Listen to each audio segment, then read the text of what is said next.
diabetes, infectious diseases, and acne. Some current studies include low T, RSV, fall influenza, pediatric obesity ages 12 to 17, adult obesity, and asthma. Velocity also performs vaccine studies. Studies are medically supervised and do not require insurance. Velocity recognizes your time is valuable, so they offer compensation for study-related time and travel. Find out more at velocityclinicaltrials.com. Brent Rasmussen of Mortgage Specialists. Here's a fact that doesn't seem to get mentioned enough. Owning a home actually helps you build personal wealth. Homeownership is a huge factor in building personal wealth. There are some naysayers who say it's too expensive, but rates will come down, and when they do, the competition is going to be fierce. One financial statistic shows that the net worth of those that own a home is 40 times greater than those that rent. So maybe take a few minutes to call me at Mortgage Specialists to go through the reasons why, even though the current market is different, why it's always a good time to buy a home to build your net worth. I'm Brent Rasmussen. Call me at Mortgage Specialists and we can show you all the details. Mortgage Specialists. Driven, trusted, reliable. Click mtg-specialists.com. NMLS number 5918, Equal Housing Lender. What's that old saying? When life gives you lemons, you add them to your Godfather's Pizza Feast. Yeah, that's right. Build your own feast with my tangy lemon bar streusel. For a limited time, get any medium specialty pizza piled high with the best toppings, a medium one-topping pizza, and my delicious lemon bar streusel, bursting with bright lemon flavor. Order yours today. Godfather's Pizza. Do it. The biggest pro football contests in Vegas are back. Circus Survivor and Circus Million are now up to $16 million in guaranteed prizes. 2 ways to win, no rate. Circus Survivor contestants select one team each week with no point spread. Last the longest to win it all, $10 million guaranteed. In Circus Million, make 5 picks against the spread each week for your share of $6 million guaranteed. Quarterly and full season payouts. Enter in Nevada, play from anywhere. Circusports.com for details. If you or someone you know may have a problem with gambling, call 1-800-238-7633. I'm Bridget Condon with NFL Network Now on the Westwood One Radio Network.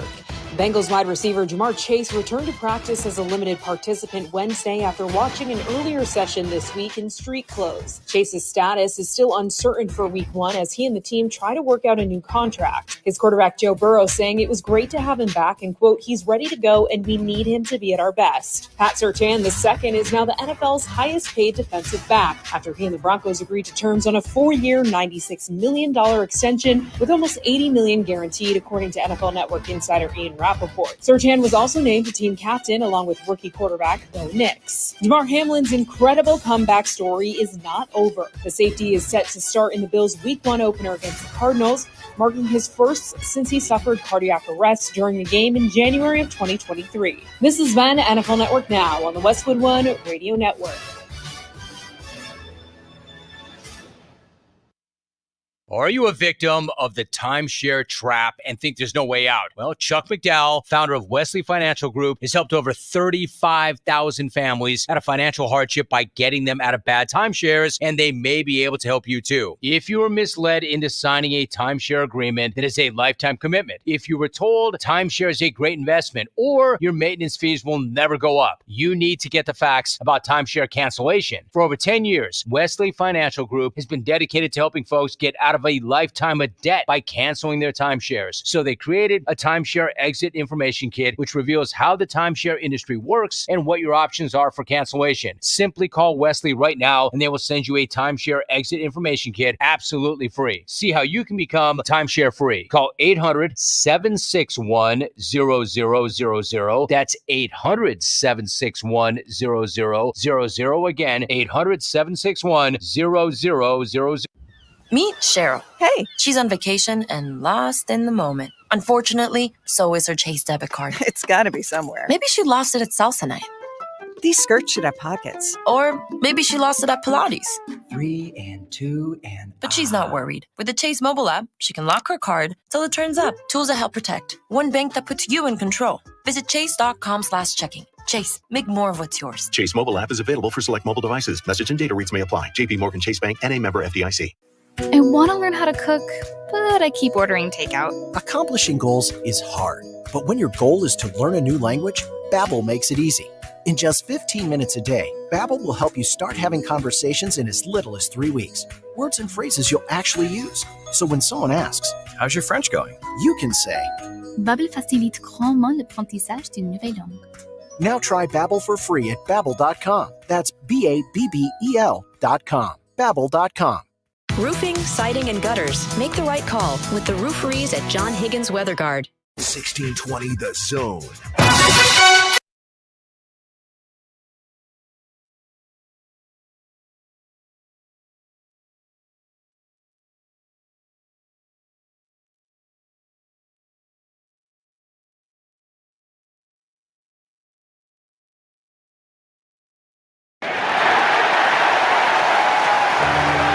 Not only down to their final out, but Porter Hodge down to his final strike. The 1-2. Grounder to short. Dansby to first. There it is. No hitter. Shota Imanaga, Nate Pearson, Porter Hodge. A combined no-no.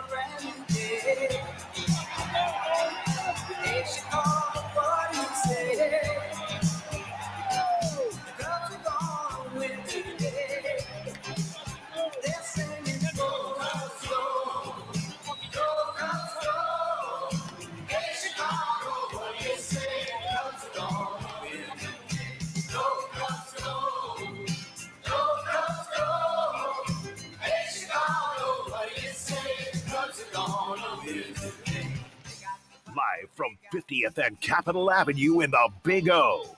This is Mornings with Sharp and Handley on 1620 The Zone, 1620thezone.com, and 1620 The Zone TV. Now here's Gary, Nick, and Jimmy.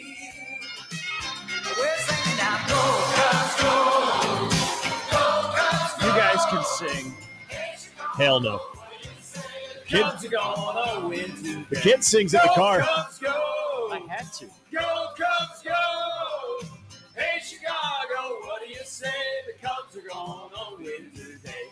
Baseball time is here again.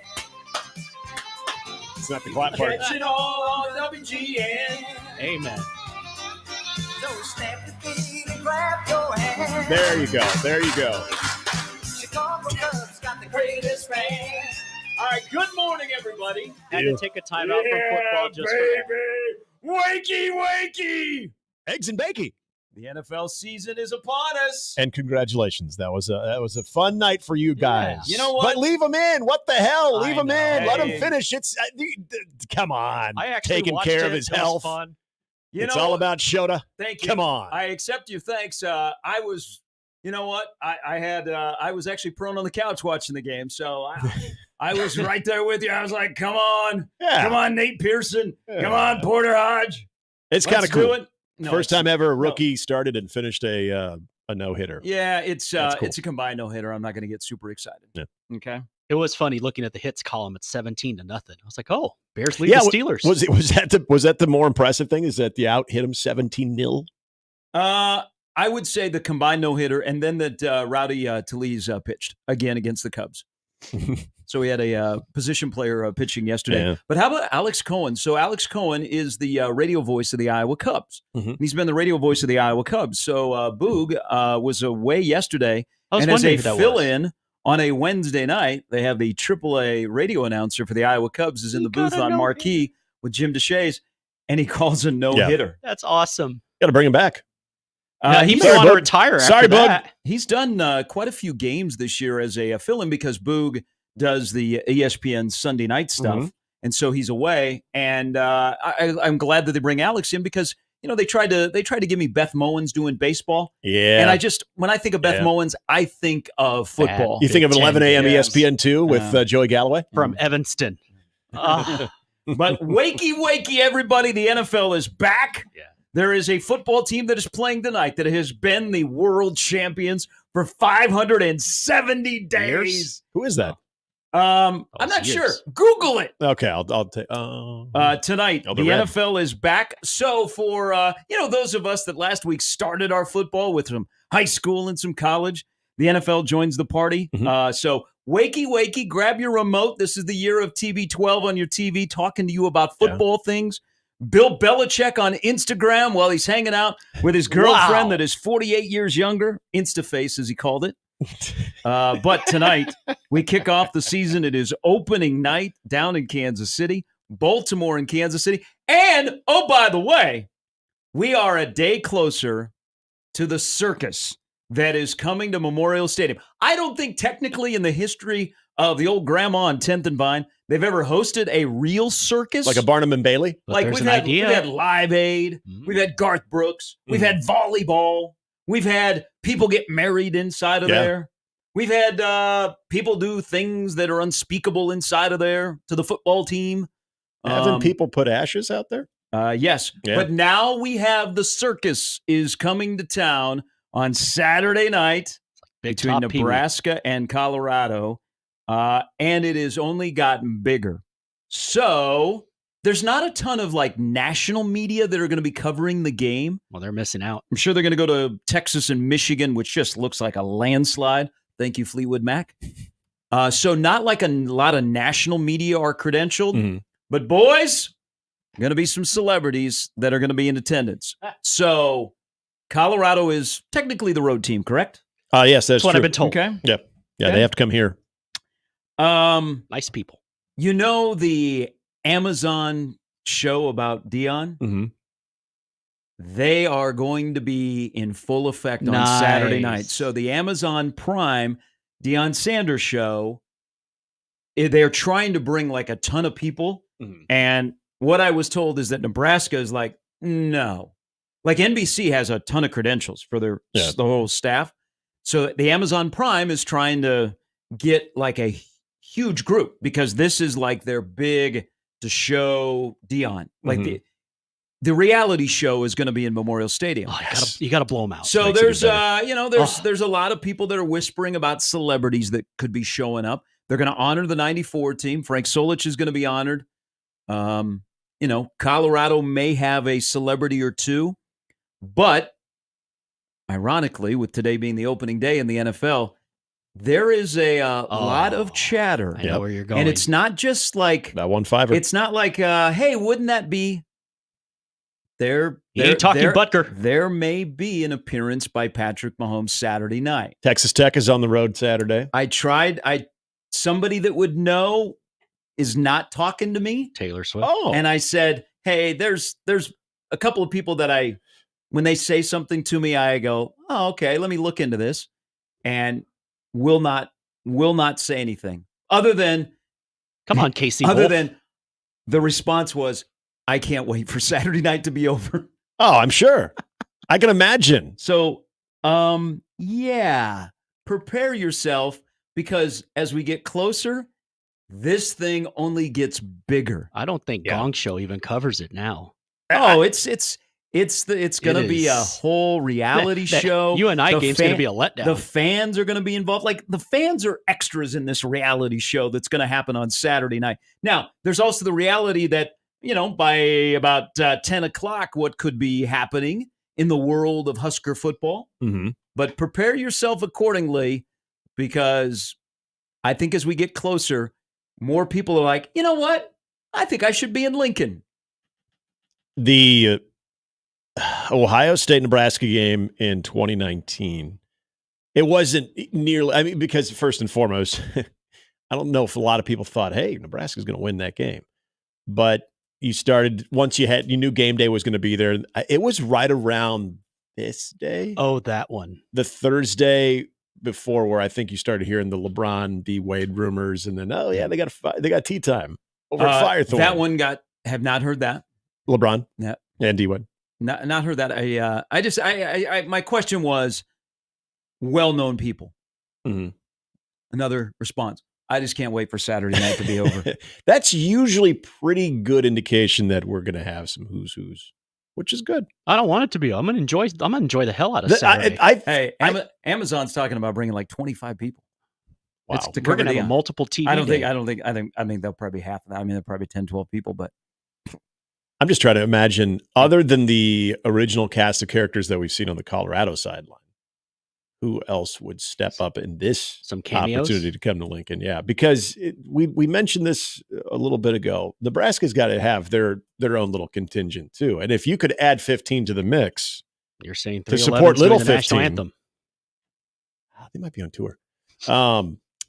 Yeah, big 15 sport, little 15. That wouldn't be anything. Yeah. As far as his schedule goes, that's nothing for him. He likes football. He wants to go to a football game. Well, the only thing we were all wondering was, well, he probably would go to Lubbock. Well, they're on the road. Yeah.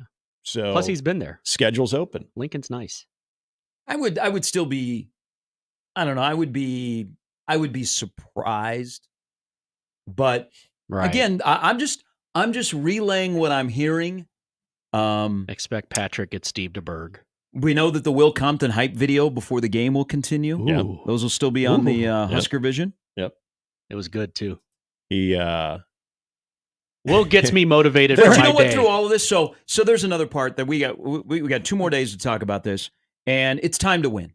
That's the bottom line. Through all of this, this nonsense, it's time to win, so that we don't have to sit here and go, well, I wonder if they'll storm the field or if Nebraska will wear all red on Saturday night. No, how about we talk about Nebraska football finally is starting to win, and Nebraska is playing along this week. Because last night, another episode of Chasing 3, the UTEP episode got released. We got a Matt Rule speech. We did. Again, they live. By the way, I love game day coordinators. Again, it's time to win. It's time to win. All this other BS is over. At some point, you have to accept that hope is reality, and it's time to win. And I love what Matt Rule's message is. And you know why it's time to win? Because they got the inner workings fixed. Okay? Now, it's time to get validated and win some football games that matter. You took care of the inner workings. You like where you're at. And I also think this is my impression as this week has gone along. I got thoughts, by the way. Matt Rule speaks today. Mm-hmm. Okay. Good morning, listener Matt. I think this is an edgy football team that chip on their shoulder feels like they need to remind people that they're playing Saturday night. Huh. Just my read on it. I've had lots of discussion on multiple podcasts in the last 24 hours. Who doesn't have a podcast? All 94 of them. Oh, my God. And you've been on 87 of them. There's one I'm on, the Average Joe Sports Show. I'm on the Hypecast. But I think, and I kind of go back to Tuesday when the players talked, and maybe Rule gives you this today. I just think all the chatter about the stars that are coming from Colorado and their celebrity coach and the effect that he has on this game, I think Nebraska, and it has to be proved by how you play, might be a little edgy and like, whoa. We're here. Would we like to talk about last year and how we're different? I don't know. Maybe I want to see that. Maybe I'm misreading it. I would like to see, and again, it may be true, a very edgy head coach today and a very edgy football team that is like, no. We may not have, Netflix on our sidelines, but it's go time. I would like that. I would like that because I think as we get closer, the chatter gets more about them than us. And if you're a competitor, you maybe keep that to yourself, but you're like, God dang it. There's only one way to shut people up. So we're listening to the players talk on Tuesday. Is with the exception of Mekhi Bear, every guy had the exact same approach. And that tells me one thing. I mean, you see this you even see this at the high school level. Not that you're having as many media obligations as maybe a college student athlete, but they're not doing weekly pressers. Paul Lamanji's got a TV show. He's got a radio show. Yeah, tune in. He meets with the Did you hear what Christian Jones said in his weekly presser? But I like to call it the Coy Act. And having coached baseball, I remember if we had a big game and you would see the right kind of competitors wouldn't let on anything until you got closer or internally. Because if you're watching last night or this morning, whenever you watched it, the Chasing 3, the end shot before they go to the dance-off was, we got a big one next week. Didn't say we got Colorado next week. Got a big one next week, and the place lights up even more excited than they were from winning that game the way that they should have. So then you approach it on Tuesday of nothing but respect, nothing about this being the next game, all of that.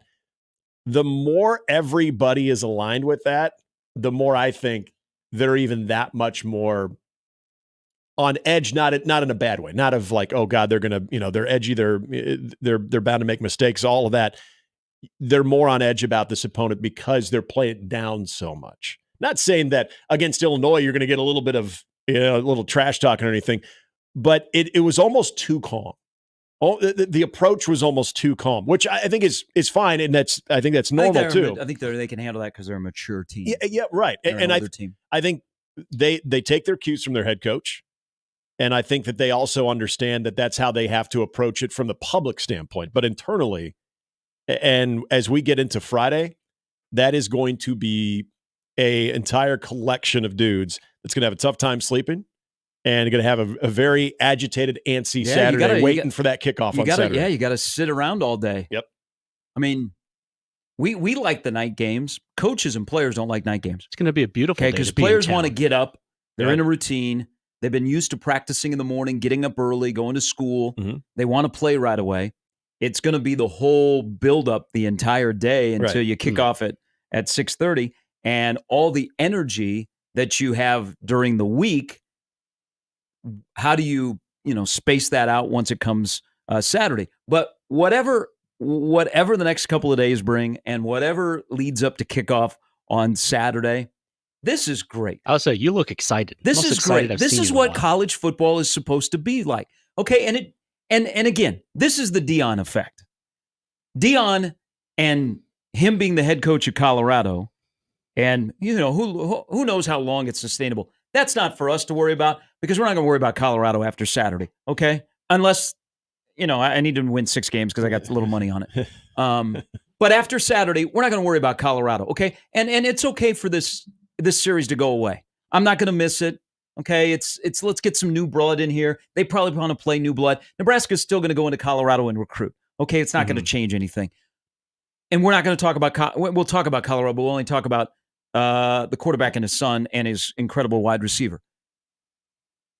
There's the Deion effect, and there's the buildup for this game, and there's all the excitement when you have 2 teams that last year were 5-7 and 4-8, and they get a primetime slot on a week that has Texas, Michigan, North Carolina State, Tennessee, a couple other interesting games. Iowa State's interesting. This is one of the top games in college football, and this is what college football has been like in Lincoln, has been like in Boulder, and you would like that to come back, that not every week will be like this, but a lot of weeks will be like this. This is fun.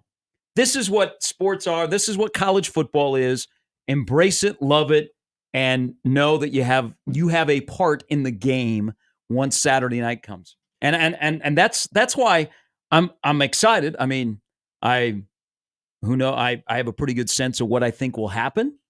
But embrace this for the next couple of days. Have fun with it. You know what? Mimic the long snapper from Colorado, who everything doesn't need to go viral. He gets up in front of the team, and from all intents and purposes, he's a nice guy, does really nice things. I mean, what long snapper did you ever say? That guy's a douchebag. I don't think I ever have. Long snappers and holders are some of the nicest people in the world, and they employ us. Okay? There's no long snapper they go, douchebag. So the kid from Colorado, again, not everything needs to be viral. Some things need to stay in-house. He gets up and does a speech about how important this rivalry is. Boy, am I fully hussed? It went back inside. Coming from the long snapper. What the punter have to say about it, too? I like that. The turtle went back into its shell. So the Deion effect, I don't think there's any question about that. The intrigue also to tomorrow. Gosh, I wish. I know, that's what I thought too. For Saturday night. That was Friday. The intrigue for that, I think also as we start to kind of build up a little bit, I think of the offseason chatter about Matt Rule. And this is more of the national take too. This is, maybe I'm not reading this correctly because we're so hyper focused on Nebraska in the months leading up to the season. But I would say in the national conversation about coaches, especially the year 2 coaches, I would say Matt Rule has been getting a lot more substantial praise than Deion Sanders. I think there's a lot of people that are in the college football game that are putting a lot more confidence and faith in Matt Rule and the team he brings out in year 2, as opposed to Deion Sanders and the talent that they have and what they're trying to do in year 2. I know the offseason chatter is not always a true indicator of what people or how people feel about a certain team and their prospects in the upcoming season. But every conversation I've ever heard about Deion Sanders usually starts and stops with 2 or 3 guys. And every conversation I've heard about Nebraska in the offseason, again, these are from the national folks that are following this, is about Matt Rule, is about what they return on defense, about the young quarterback. And there's a lot more layers to where I feel like if you were to pin each college football analyst down, we'll use a Joel Klatt, who again spoke very highly of Nebraska this week, pin those guys down and say, if you were to take one of these coaches and say, have at it on the team, which coach do you trust more? I feel like there is more of that with Matt Rule. So I think there's intrigue outside of just the prime effect on Saturday night of here's here's coaches that are looking to make that jump. These are programs that we know of for different reasons, but they still have, especially Nebraska has that old school championship brand. Colorado had a championship brand at one point. They are relevant because of their head coach. They're relevant because they do have 2 NFL dudes that are probably going to be picked in the first 15 picks of the upcoming NFL draft. But the long game, isn't this a true indicator of the cultures of what they've established to this point in a very short time that they've been at their respective institutions? So these are the storylines that aren't sexy, that aren't going to grab your attention. You throw Deion, you throw Shador out there in a promo, guess what? People are going to watch. But as far as the game itself and what it represents with both these coaches, I think that's Nebraska probably gets a lot more of the favorable conversation than what Deion Sanders has in the offseason. I still believe, though, if he's not coaching Colorado, it's just a game. Oh, I don't disagree with that at all. Big game Nebraska's involved in, but it's just a game. He has the effect. Mm-hmm. We've never had that in college football. We got a celebrity head coach. Again, I don't know if what they're trying to do is sustainable.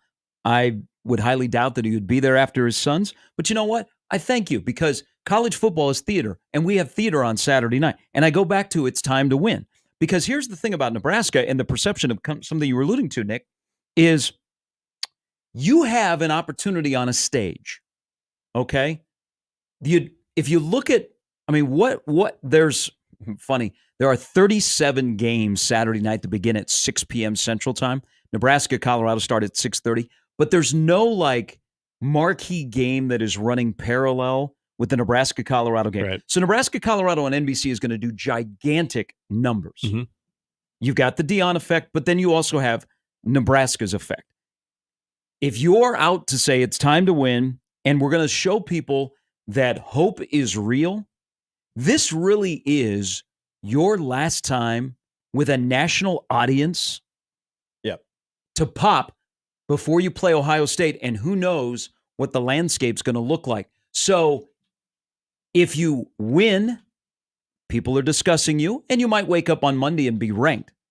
If you drop this football game, people are like, okay, I'll check back at the end of October. Yeah. And so from that standpoint, if you're into that, that's a big deal for the narrative of Nebraska football, but it's time to win. All right. Mm-hmm. You say you guys love to win. Now it's time to win games that matter. And this is a game that matters to a program and a fan base. And if you're on the other side, how great is that to screw that up? and walk out of there with a 4-game winning streak. I mean, it's been 5,034 days coming up on Saturday since Nebraska last beat Colorado. This is great. This is again, this is college football. There's so many storylines. Yeah. You can wreck each other. I'm sure if Colorado loses, they'll be like, okay, we play next week. You know what the emotions and the feel would be like on the other side if that was the case. Yeah, absolutely. And that's what I think you're, from a national and even into a local standpoint of the narrative of Nebraska football, where, again, you've got people paying attention now. You've got people very curious about what you have. A lot of reasons to look at that from different perspectives and different positions, all of that. But if you were to lose to Colorado, and more than likely, if that were to happen, it would be a close game. You fail to change that narrative.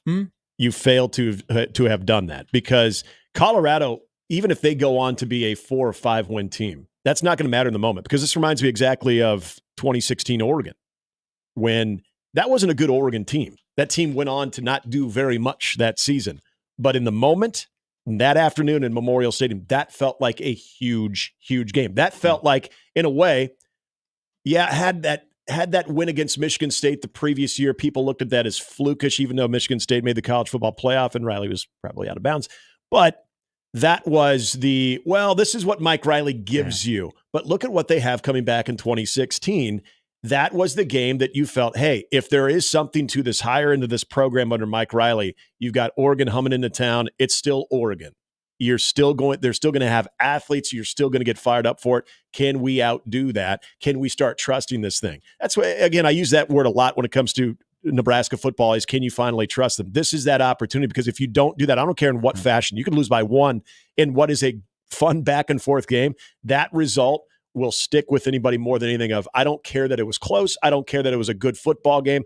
I don't even want to give Colorado credit. The fact that Nebraska lost that game is a major missed opportunity for people to trust Nebraska finally, because that's what this whole thing has been building up to. I think there's a couple other things here.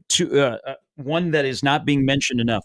There are guys that came back to Nebraska to change the narrative this year. There are guys that played in that game in Boulder that were not very good, okay? Or they thought, you know what, we played well, but something else didn't go so well. So I think it's okay to say revenge. You're a competitor. You got beat. You got beat 36-14.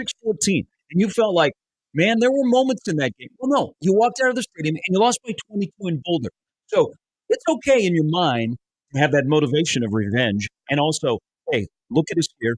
We're going to prove something. But there's also guys that came back for moments like Saturday night. And I don't think we can discount that. Yeah. Okay, we cannot overlook that. And then also, there's also the bottom line business, folks.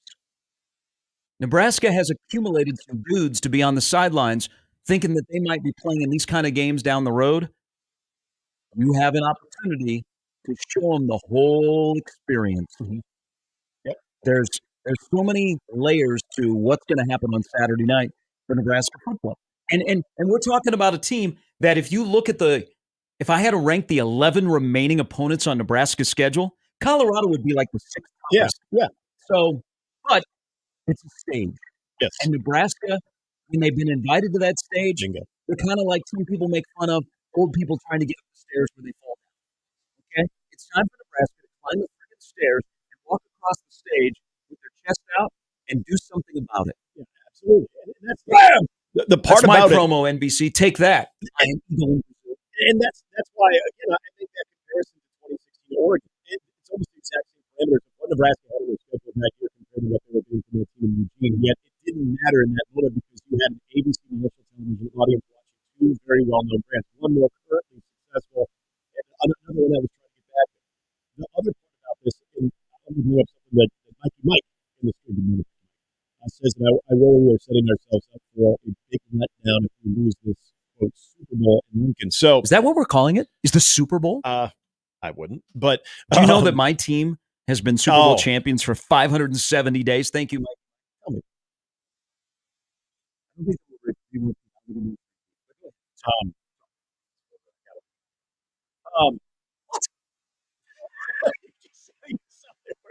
I don't think what? I see you're trying to do the first thing. Yeah, I see you're playing fan try.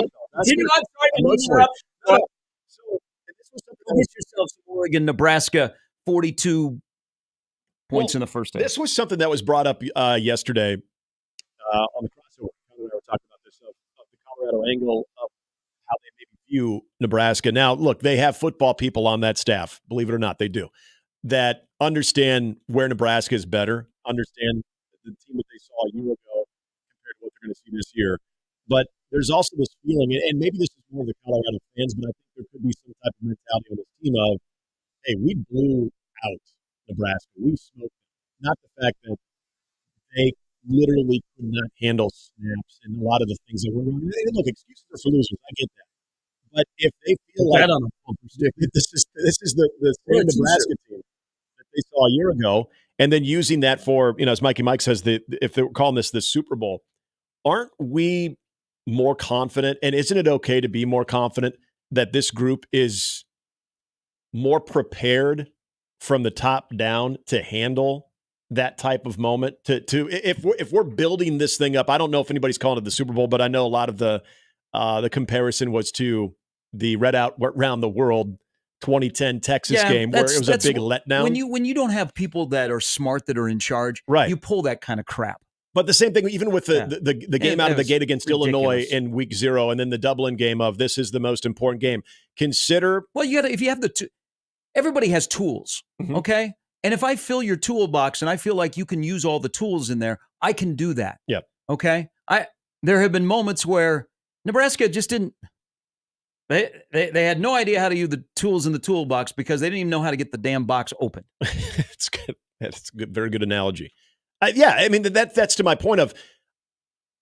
I know it's just content, but if you pay attention to the things that they even give you to the public when it comes to the chasing three, when you see and you hear the way that these guys communicate, when you see the way that they function as a team, there's a lot of things that go back to what they have from a structural standpoint on the sideline that gives me more confidence that in a game like this, they are able to handle whatever outside pressure is coming with us, because I think they actually embrace it and are actually very, very excited, and not the whole, God, I hope this ain't close in front of all our home crowd because I don't know what we're going to do. I think they can't wait. How about win a game when it's close? Absolutely. Okay. That goes a long way.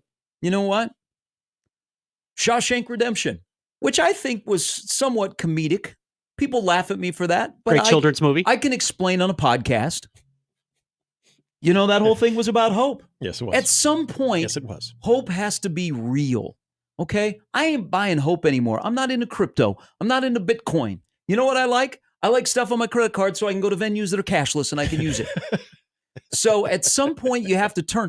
And I get this. We are all, and until I see it, I won't believe it. Yes. But you know what, damn? The great thing about competition and the great thing about this wonderful sport and having a program that gets the opportunity to play in these games, you got an opportunity that's staring you right in the face. Yep. It ain't next week when you're playing Northern Iowa. Come on. It's the Panthers. It's an FCS team, and they're charging full price to go to the games. Maybe if people storm the field and steal the goalposts, they won't be able to afford new ones, and so they can't play next week. I kid. I hope not. I got tickets. You paid $7 for 6 tickets. They're still available, too. All right. Welcome. Yes, we will talk about the NFL. There's a lot of stuff. And you guys are going to hate my take on tonight's game between Kansas City and Baltimore. You already said they're not going to win the Super Bowl, and I don't believe you. Well, they do have to win a couple of games. Oh, true. Yeah. True, and they will. Yeah. They're pretty good. Yeah. Adam Teicher's coming up at 9. He covers the Chiefs for ESPN.com. By the way, Adam's retiring after this year. Yeah. He's been covering the Chiefs before they became the Chiefs. A really good guy. He's going to join us at 9. Former Dallas Texans beat writer. I believe they were called the Arrowheads. No, that's not true. Fact check. Made that up. You know what we should do? Because I make a lot of mistakes, and I readily admit that. I try and not do as many. We should have a sports talk fact check guy. Yeah. Like along with the producer, they should have a fact check guy. Yeah. Do the errors and omissions of at the end of the show. We can see how off we were. Hey, they do that around the horn. That's what I was going to say. I try and have a clean show. You try and have a clean show. Jimmy tries and have a clean show. We all make mistakes like PFF. Yeah. Oh, whoa! They never make a mistake. What are you talking about? Okay. Steve Sipple will join us coming up at 8:30. It's a good segue. But Sarah Baker Hansen's going to be back at 8. Look forward to chatting with her. There was some semi food news yesterday in Omaha that I got questions on. And then Brian Edwards stops by at 9:45. That's a good lineup. It's Thursday. It's ahead of Friday. Just a quick reminder that tomorrow is Pro Wrestling Promo Day around this game. Yep. Yes. So the real Brian Blake, who is a real wrestler, he has already said, I'm in. So tomorrow, we're going to open it up to all of you, and you got to bring it, and you cut your a la wrestling promo around this game. Just do not swear more than twice. Can they email them to me? No. You want them live? Once is fine. No. Try to avoid the F-bombs. I'm just trying to avoid the questions we might get later. No. I'm here for all of it. No. You can't read. So it's all going to be about, calling in. So that's tomorrow. Okay. Plus, Nick is going to tell you, you don't know this yet, but I'm telling you right now, but you're fine. You're a pro. Our football, we call it Pick'em this year? Yeah. Okay, our football Pick'em is back, but doesn't start until next week. Right. We're doing it a little bit differently, and it's going to be super cool for all of you out there. All because I won last year. Is that true? Yes. Jimmy did win I won. between the personnel. I almost blew a big lead, and the Joshes were coming after me. Your wife works here. Why does your wife hate you? Well, I mean, you could have had the advantage. Yeah. Yep. I think she's trying to prevent me from gambling. Well, speaking of gambling, I've learned a lot in the 2 years I've been here. it's not gambling when you win. Bam. Mm-hmm. Listen to that man. Between this show and Brian, Lee. I'm off to a good start this year. Yeah? Yeah. Might be taking. I think I'm doing well because I keep getting these FanDuel boosts. Hey. Oh. But you know what? I can't just... Either that or they love your money. I can't just get in my car and drive over to the grocery store parking lot on Broadway and make a bet every day. But you know what you can do? You can go into a Casey's and you can play some slots. I've seen, including this morning when I got gas. Did you put a quarter in? Well, no, it was taken up by two dudes. Was it They really? were playing. They were, at 4 something in the morning. I'm like, okay, all right, respect. God bless America. Yeah. What has happened in America with Casey's and Burger Kings? Somebody here goes to a Casey's parking lot to put his bets, so I might have to join him. Got to get a refill. Hey, I visit the Hy-Vee on Broadway. Lucky today. I go over to Broadway, that Hy-Vee. Is that where you place your bets? Yeah. It's your designated area. Mm-hmm. I like to sometimes drive. Yeah. Hey, the other side of the river, it can be pleasant at certain times of the day. I also don't like smelling like smoke. Oh yeah. yeah. That's yeah. That or radon will kill you. I've not. The sports book at Warhorse is a work in progress. Mm-hmm. I've not dabbled over there. It already smells like smoke. But I've been to Warhorse.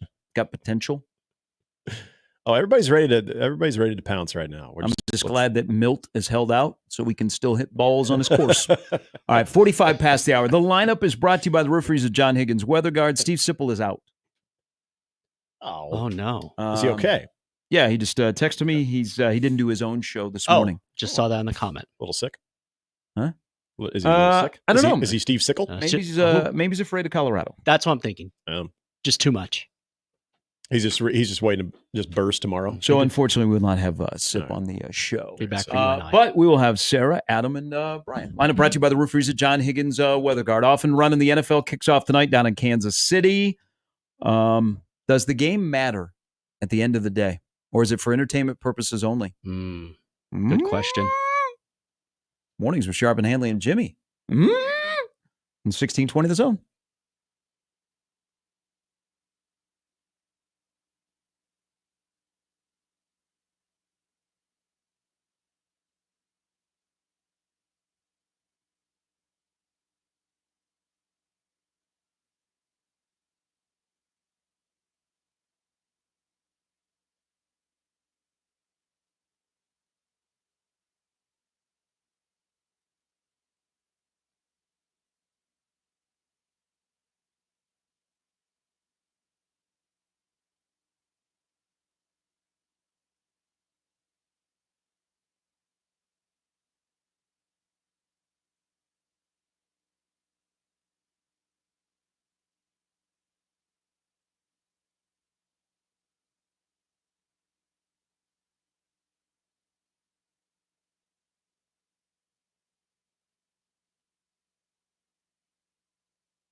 All right, open those presents. The NFL season is here.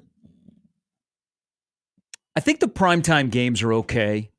Actually, they're good. Tonight's Kansas City, Baltimore. Yeah. Tomorrow is Philadelphia, Green Bay. The Sunday night game is the Rams and Detroit. I like Monday night, too. Detroit! San Fran and the Jets. I thought it too. I think the primetime games are pretty good. The Sunday slate, for the most part, though, other than that, is meh. But as long as you deliver on the primetime ones, you're fine. But I like football. As long as my team wins, I don't care about anything else.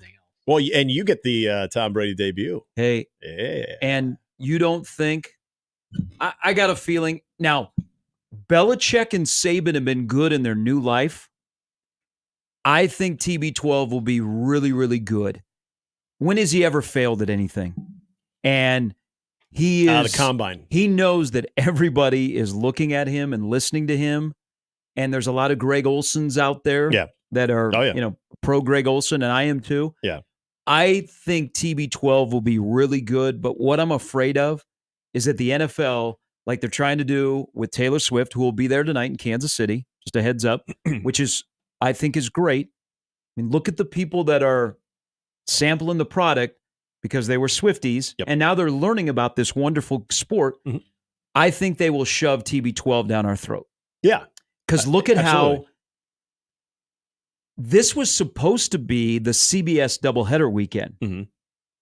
It's the Fox doubleheader weekend, and Brady is on the Dallas-Cleveland game. Right. So CBS gave up the opening weekend, and the NFL said, we got to have Brady. Yep. And we want him in a doubleheader lead up to him. So I think TB12 is going to be in your life, our life, more than he is in Giselle's life. Mm-hmm. Yeah, that's very. You know what? Good point, though. Can't wait till Taylor leaves Travis for him. Other than Stop! I'm here for the drama. Than Tom Brady's 40 time. I'm here for love and everybody loving on each other, not loving on anybody else's love. And I don't mean to pick at the Tom Brady career of failure, because there is really none except at the 40 time in the combine. That when he was running he looked like just trucking it along. But you're right. There's going to be a little bit of that chip on the shoulder, which is when Tom Brady is at his best, because there's going to be a lot of Greg Olson fans that are like, all right, I want to see why they gave up Greg Olson. I want to see how this works. So it's interesting that you also have America's team. You've got the star that's going to be part of the first Tom Brady one. I think there's finally going to be a game where you tune in, other than Cowboy fans, and I know there's a lot of you, and Browns fans. There's going to be a lot of America that tunes in, not really caring much about the two teams that are playing, but more about what's said in the booth and how that guy presents himself. How many times can you really say that? A whole heck of a lot. I said entertainment purposes only. I mean, people forget last year, because Kansas City actually had a wide receiver that was playing for Detroit. Mm-hmm. They lost that game. They also did not have their tight end or Chris Jones. True. Detroit went on, had a great season. Kansas City went on to win the Super Bowl. Could that be a Super Bowl preview? Well, maybe I'm just like, stop with the Lamar Jackson versus Patrick Mahomes. It's an entertainment purposes only. The narrative doesn't change. Both quarterbacks are judged on what they do in January. Yep. We'll watch because someone's done a little bit better than the other. We'll watch because it's football, and we'll watch because there are two friggin' incredible quarterbacks that are playing in this game that are fun to watch. I can tune in for Roquan Smith. But I don't know that I could do like an NFL overreaction show on a 17-game season. No, and I feel like even because last year, the overreaction was a little bit over the top for Detroit. Detroit, it was kind of like it was for Detroit though. No, but Kansas City was like, you know what? It's going to be tough to repeat in that first game, and hey, Chris Jones is up there with his two mafia agents staring down at the field. He's not going to play. I miss the Jack Harry post-game shows That's true. in college. I forgot about the shots of his representation. Yeah. Oh, yeah, that was kind of interesting. Yeah, I felt there was a lot more overreaction, and it turned out to be somewhat just about Detroit. And, hey, they've got themselves something there. They played their butts off. I don't feel like people were overly panicky about Kansas City after that game. Maybe I was. I know you're in the Kansas City Chiefs fan base, so you've probably seen a little bit more of that. I was not overreacting to a wide receiver. And when everybody else in the league was. It's when Chicago and Green Bay opened up, the Bears defensively were so good in that game, and the fact that their offense could not. I mean, they couldn't find water if they fell out of a boat in that game. I looked at it more of like, well, it's Green Bay, and the defense looked good. Offense will figure it out because it was week 1, so I wasn't overly concerned. So, yeah. And maybe I should preface this way: Lamar Jackson is 1-4 against Patrick Mahomes. Yeah, that's why I say it's not even a quarterback comparison. Last year, the AFC Championship game, Baltimore was a 4.5-point favorite. Kansas City has played exactly one game since then. The line is Kansas City 3-point favorite. It's kind of a big game they played in since then. So, I mean, if Kansas City wins tonight, is that going to change my opinion about Lamar? No. I've already fast forward to what does Lamar do in January in an offense and a team that is run first, and how do they adapt in January? So it's my team. I will watch it for entertainment purposes only. Is it going to ruin my Friday compared to something that could ruin my Sunday, Monday, Tuesday, Wednesday, Thursday? Yeah. Big Purple overreaction will be hot tonight if Baltimore fails, because that's the only part of the Lamar Jackson conversation that is going to get smoked, and that is my gosh, Patrick Mahomes owns Lamar Jackson. Same old Lamar Jackson can't win on the big stage because it's Thursday night primetime game and can't win the games that matter, even though you and I both, and I think what we're talking about here too, would validate it. The Thursday night game is just to kick things off and to just give you an idea. Unless there's some type of catastrophic injury to either team, everything else about that, hey, you've got 16 more cracks at it. You'll be fine. All right, here is a resident Bear fan with Nick. Yeah. Michigan Lance. Good morning. Hey, we're feeling great, man. Nick, we're 0-0, baby. We ain't got a loss. That's right. The pride and joy of Illinois. Bear down, Chicago Bears. Yes, indeed, man. We're locked, loaded, ready. I think we got the franchise guy. I'm excited. He's a captain. I'm excited. I think he can overcome a bad defensive head coach. So, you stop that about Eberflus. He's one of those guys. Did you see Eberflus changed his look though? He's ready, man. Different guy. No. I mean, he changed his look from the last decade. Yeah. He's a confident man right there, Lance. Hey, look how sad we are that headline news his look has changed. Like, I actually read that article about it. The most boring Hard Knocks ever, but that's all right. Hopefully it leads to an exciting season. Yeah, I haven't even watched it yet, to tell you the truth. We all watch it, so you don't have to. You're a football dad. You don't need to watch it. Trust me. You're gonna learn anything. There's no swearing in it either. No swearing whatsoever. Well, that's good. I like that part. Yeah, so you can watch it with the kids if you want. Okay, but yeah, I'm kind of like, I don't know how I feel about that. That's why I haven't watched it yet. I'm hesitant. I'm still optimistic. I don't want anything to mess up my flow right now. Hey, but did you guys watch any Michigan last week? Yeah, well, actually, when I was leaving Big Red Overreaction, I was looking at Michigan like, what the hell? And not in a good way, Lance. Oh, I know. I don't like our quarterback situation. I don't understand what's going on here with that. But I'd rather go with Alex Orji. I'd rather go with the backup.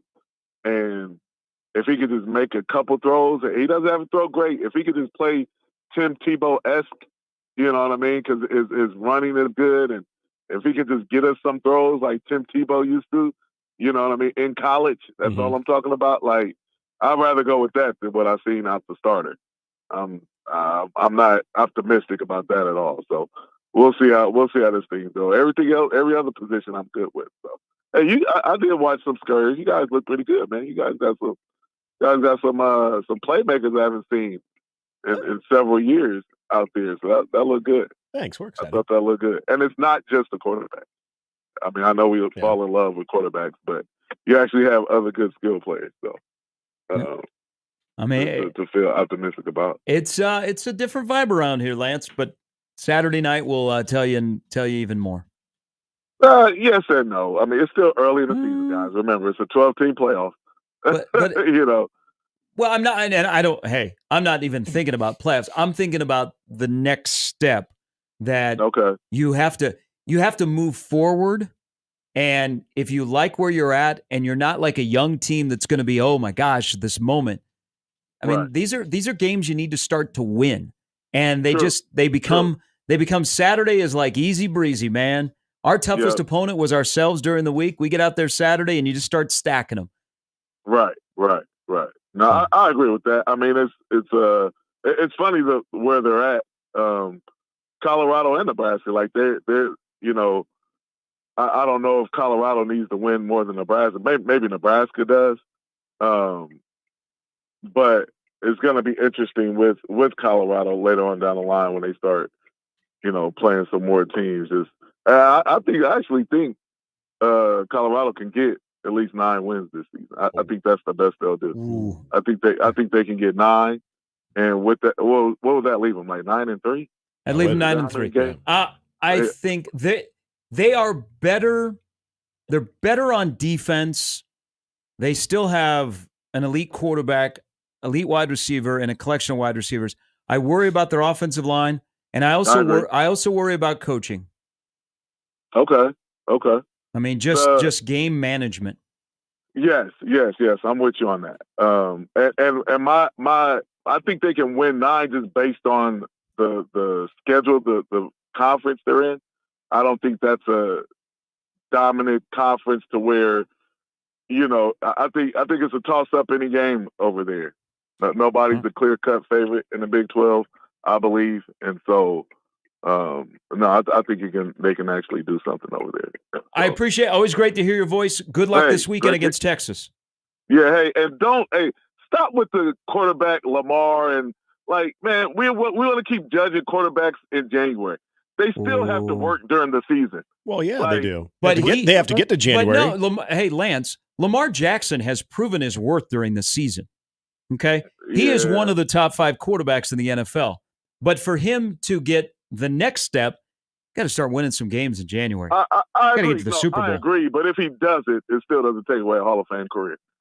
It's hard to win in those months. Mm-hmm. No. I mean, it's a lot of people that didn't win. It's more people that didn't win in those months that have won. Let's put it that way. I mean, and he may be blocked by Mahomes. There have been great NBA players that have been blocked from winning rings because of certain players. Yeah, that's true. I mean, you say there's NBA players who've been blocked by Mahomes. All right. Lance, I look forward to a phone call on Monday to discuss the weekend of football. Oh, yes. Hey, you know what? I'll try to make that happen. I definitely will. I got you, my man. Thank you. All right. Thank you. A quick note on your guys. I believe this is the fact. In Jimmy's gambling world, don't tell his wife. Yeah. The Bears being a 4-point favorite with a rookie quarterback is still one of the largest spreads for the opening week with a rookie quarterback. That makes sense? Yes. Is that more indicative of the Bears in the confidence of Caleb Williams or Will Levis? Oh, I would say the Bears. Yeah. You got a good team. No, that thing opened at 6.5. You might have a real 9-win team. That's where I have them at. Okay. Hey, and that puts that's them good. I have an in 8-win the hunt, team. and based on a lot of people's projections. 9 and 8. I know it's kind of 9 and 8. It's kind of like the Bears' mentality offensively of like when they have a drive going. Like, all right, working on that field goal, working on that 500 season. Let's see if you can just sneak yourself into the tournament. That's over 500. I know it is. Mine is 8-1. Unfortunately, it's a 17-game schedule now. All right, break time. Jimmy's got an update. Plus, when we come back, our pick'em that you've fallen in love with at 1620 The Zone, it's a little bit different this year. It's going to send you to our website, and you get some exclusives. Nick will share the details when we come back. Plus, I got a question about a comparison on Saturday night, and are we hesitant to go there between one guy and another guy? That's Journalism 101, kids. That's what we call a tease. Some might look for a different tease. Wow, you read my mind there. We're just going to keep it at that. Whoa. Whoa. Sometimes I have it. Maybe you need to go in the confessional box during the break. Sometimes I have a 17-year-old mind. I can't help it. 45. You think I'd be over that? Prerequisite to work here. I would suggest not chasing 17-year-olds, but that's just me. I don't have any legal background and never been arrested. No, I think that's good legal advice. Until Saturday night. All right, 1620 The Zone. Jimmy's got an update next.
Nebraska and the National Football Foundation College Hall of Fame will jointly honor College Football Hall of Fame electee Frank Solich. Remember him, with an NFL Hall of Fame on-campus salute, which will take place during Saturday's Gong Show with Colorado. During the on-campus salute, each electee returns to his respective school. Would be weird if he went to a random school. They wouldn't know who he is, to accept a Hall of Fame plaque that will stay on permanent display at the institution. The events take place on the field during a home game as opposed to a road game. That'd even be weirder. Be like COVID. And many Hall of Famers cite the experience as the ultimate capstone to their careers, providing them one more chance to take the field and be recognized in front of their home crowd. Christ, are they acting like it's a funeral? Anyway, enjoy it. Shout out to Frank. We love him. High school football tonight. Class A, Millard West at Millard South. Class B, Omaha Gross at Ralston. Scott versus Lincoln Standing Bear at Seacrest Field. Plattsmouth at Elkhorn. And Class C2, Boone Central at Norfolk Catholic. Should be a nice night. Hopefully. Hope I don't jinx it. Hey, we'll see you on TV. We have the Omaha... That was really bad.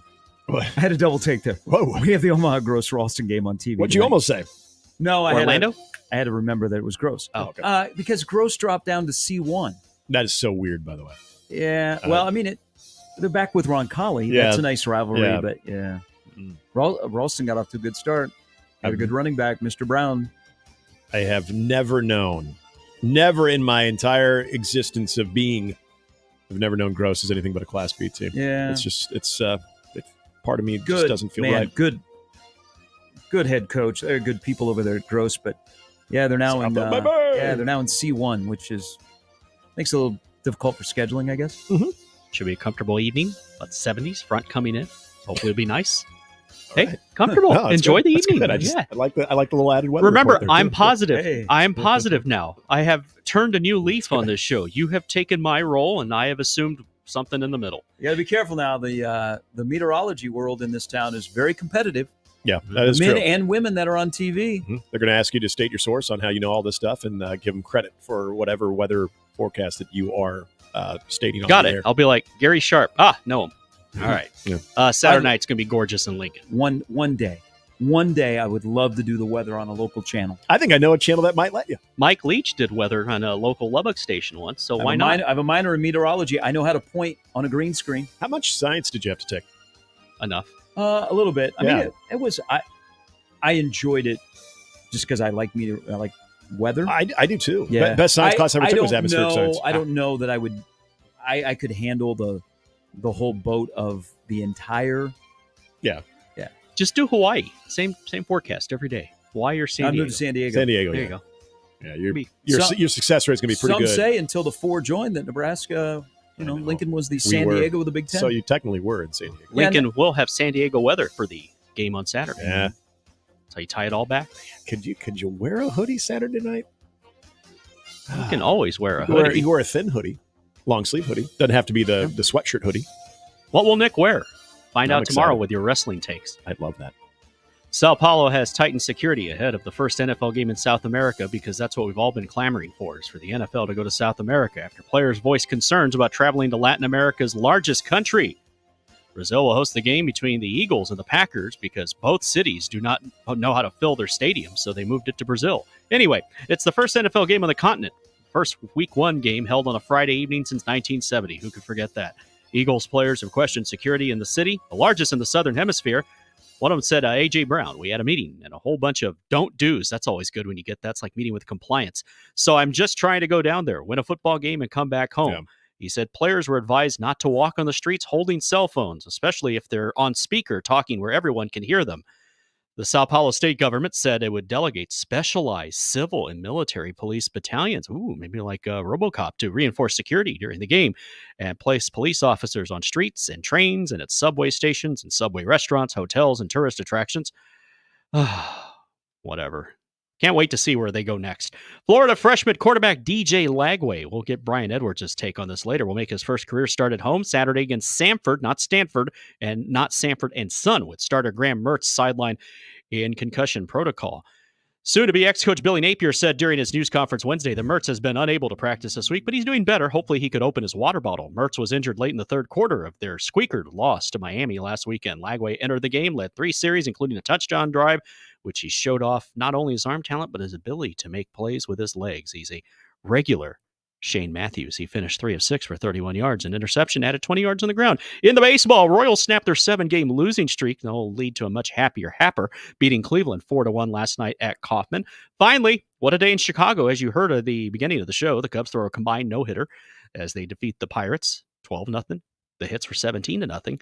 And then there's this. At least they'll have some extra time to savor this one in Chicago. That's because Jonathan Cannon pitched into the 6th inning. Nicky Lopez, poor dude, he's there now. Andrew Vaughn and Dominic Fletcher all homered for Chicago. The White Sox, which snapped a 12-game losing streak, an 8-1 victory at Baltimore.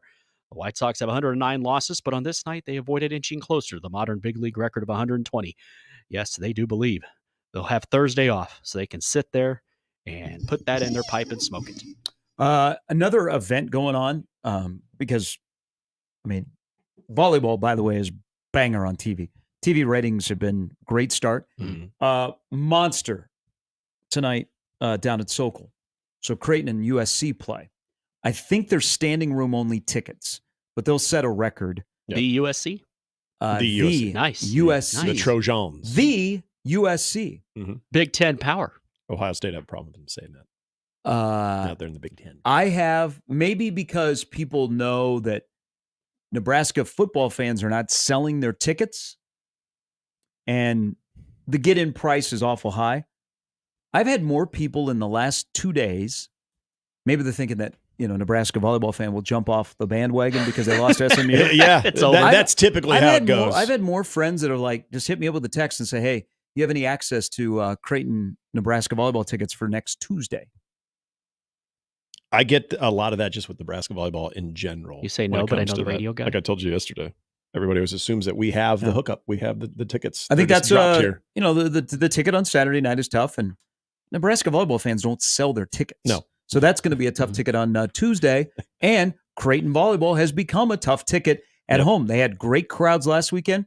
That's the thing I appreciate about Creighton. And maybe they're a little bit forced because they play in the Big East. You can wrap your arms around in a sport that is dominated at the top by power conference schools. Creighton is scratching in the top 10. Is that they have a good enough relationship that teams will come here to play that are noteworthy. Or Creighton is not afraid to go on the road and play teams. I think it's cool. You got number 20 USC and number 11 Creighton playing tonight down at Solich. Thanks, Jimmy, for that. Before Nick tells you about our contest, Jimmy brought up Frank Solich. It seems right, big fan, that a longtime Husker, assistant coach, head coach, player, they've brought him back in.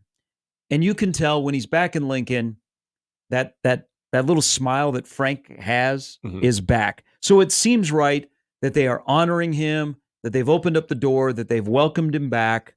He didn't burn bridges on his way out. It did not go like he expected as a head coach, but the guy's a lifetime Husker, and it's right that he came back. Thank you, Trev, for opening up that door and Matt Rule embracing him.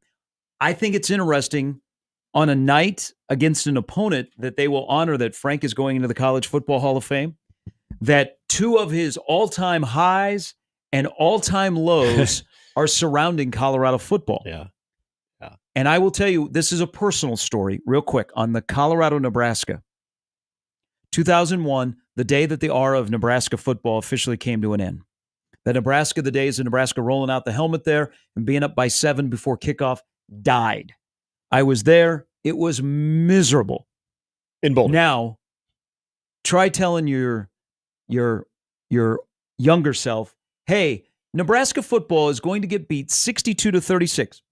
I still stand by, if Crouch scores to make it 42-35, Nebraska comes back and wins that game, but that didn't happen. Try telling your younger self, hey, Warren Swain doesn't do the Frank Solich postgame on the road.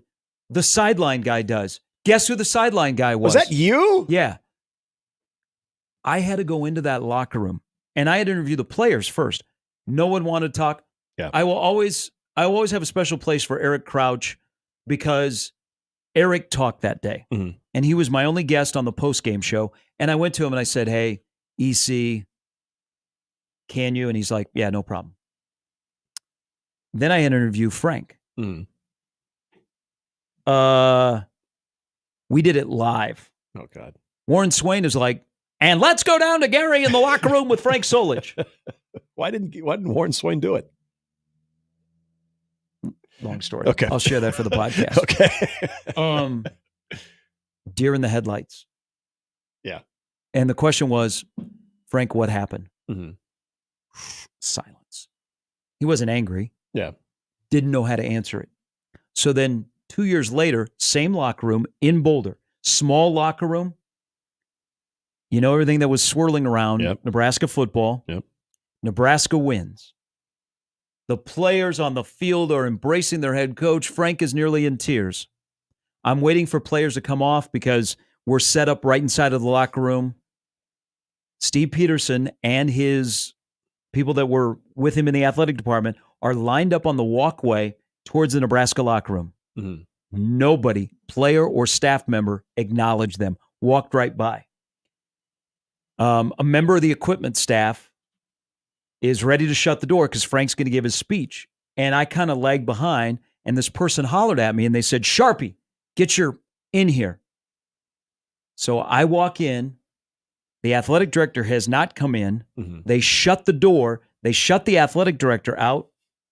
And I won't share what he said because I think it's personal to everybody that was in the room that day, Mm-hmm. is what Frank said about how much it meant to him to win that game, what it meant to be the head coach at Nebraska, and what it means to play football at Nebraska. I, even just explaining that now, the hair stood up on my arms. Yeah. And then you know what happened the next day. Yep. Frank got fired. Ironic that they honor him for one of the greatest honors that a college football coach can have, and that's going into the College Football Hall of Fame against Colorado. Yep. And that's awesome. Yeah. That is good stuff. I could listen to these stories all day. If you did 4 hours of these, good and bad.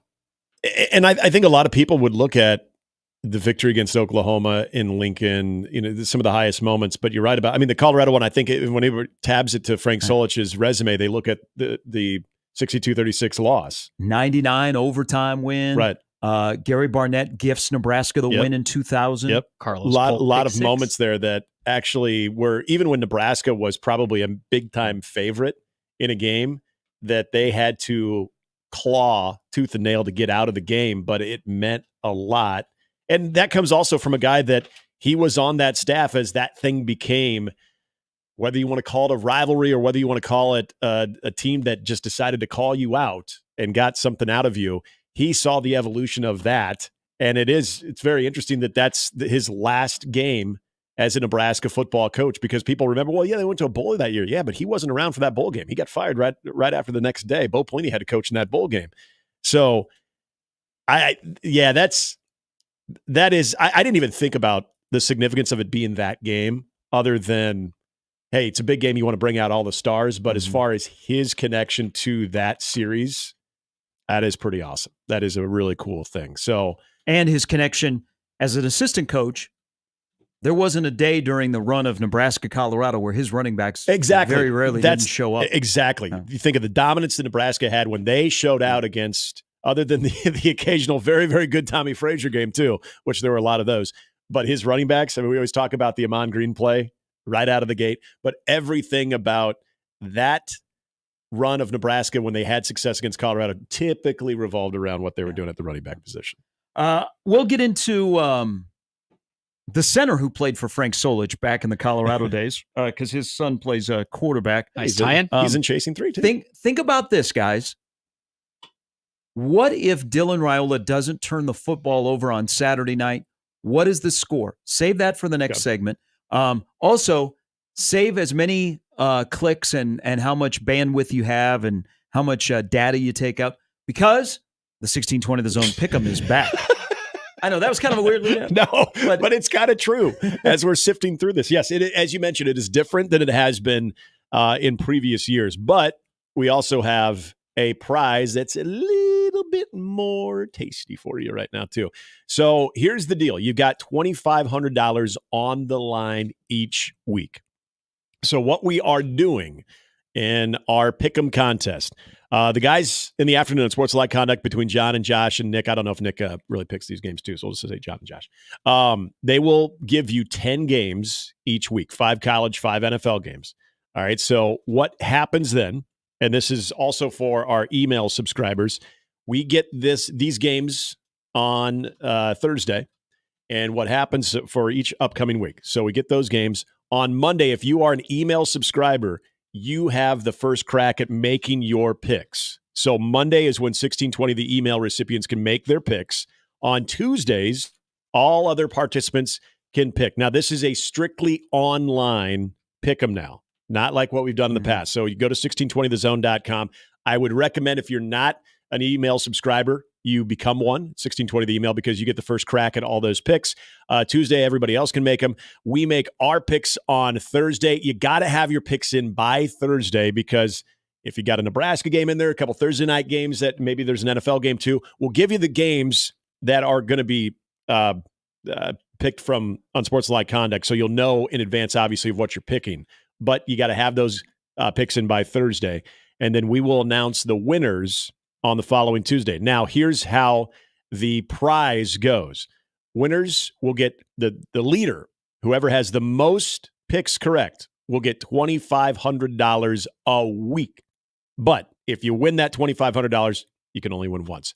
But doesn't mean you can't win something else, because just for participating in this, you may not win any weeks, but at the end of the season, we will also have a grand prize for folks who didn't even win the cash. Maybe you did win the cash, but we will select one of the participants randomly that will get a grand prize worth $750. This includes a Yeti cooler. This includes 2 camping rocking chairs, Husker blanket, grilling supplies. We got a Hy-Vee tailgate, Hy-Vee gift card as well. So a lot of cool stuff just for participating in this year's 4-quarter pick'em contest. So be listening for the 10 games that Unsportsmanlike Conduct has picked.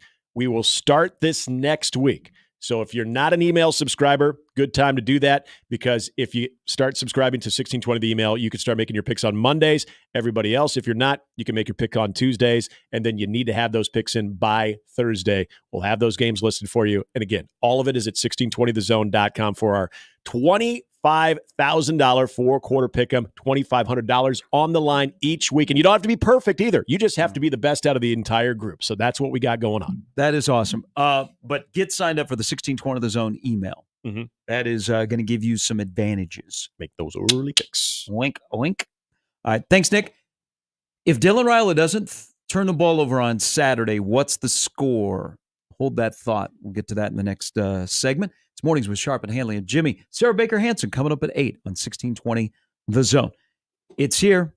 Do you guys realize that this is the last day without the NBA or the NFL until the middle of June in 2025? Really? I just made Jacob Padilla's day. You did. I'm also going to make your day, or we are, with FanDuel. So the NFL kicks off tonight, and FanDuel, America's #1 sportsbook, has a special offer to kick off the season. Now through September 22nd, all FanDuel customers, all can bet $5 and get a 3-week free trial of NFL Sunday Ticket from YouTube or YouTube TV. Yeah, and if you're a Jaguars fan, come on, let's face it. How many games are you going to have in market here in Omaha? So the best way to avoid that and not have to go to this place or that place and spend money, be able to watch it from the comfort of your own home, is by taking advantage of this offer from FanDuel. With a YouTube TV base plan, that's all you need. You'll be able to watch every regular season Sunday afternoon out-of-market game. All you need is a Google account and a current form of payment, and you can cancel at any time. Go to FanDuel.com, use the promo code ZONE. That's FanDuel.com/zone to download America's #1 sportsbook. 21 plus and present in Iowa. Full price of NFL Sunday Ticket will automatically be charged seasonally after free trial. No refunds. Terms, restrictions, and embargoes apply. Gambling problem? Call 1-800-BETS-OFF.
So there is a game this weekend that includes Utah and Baylor in Jimmy's favorite conference, but it is Big not 12 but rivalry. it's not a conference game. Oh, that's right. So can it go down as a sickos game? Yeah. Utah and Baylor? I would watch. Probably will. Actually, it might be a very interesting game, but it's a non-conference game. In Salt Lake, right? No. They have to go to Waco. Yeah, this is at McLean. It's going to be warm. McLean Stadium. Well, the Utah fans traveling to Waco, that'll be quite the easy drive dynamic. Chip and Joe Gaines will have some visitors from Utah. They'll love that. All right, welcome back in. Silos. Mornings with Sharp and Handley. There's Jimmy as well. Sarah Baker Hansen coming up at 8. Sip is under the weather, so he will not join us today. Adam Teicher on the NFL covers the Chiefs. Chiefs kick off tonight at home to kick off the season against Baltimore. Going to be a very interesting season. The years of the quarterbacks. So Adam will stop by at 9. Brian Edwards at 9:45. Before I pose the question, It's in Utah. Sorry. Oh, is it? Okay. The Branch Davidians will be in Mormon country. Yes.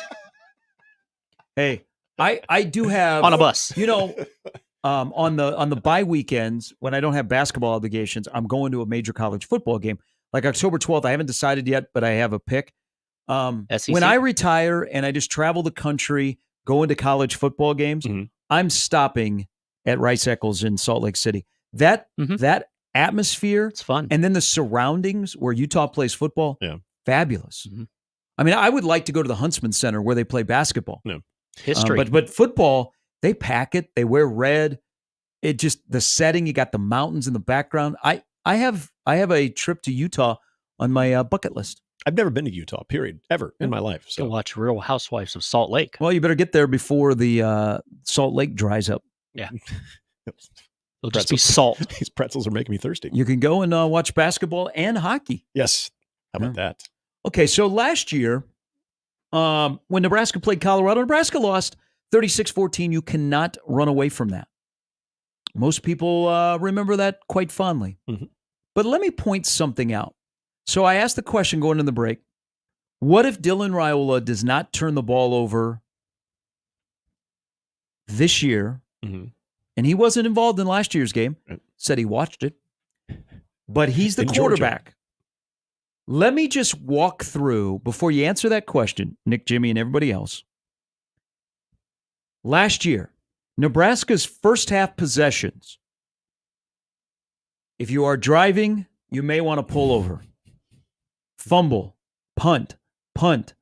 And remember, Buschini had a bad day. Yes, he did. Missed field goal, fumble, interception, punt. That was Nebraska's first half possessions last year. Nebraska's starting field position for the entire game, their own 25-yard line.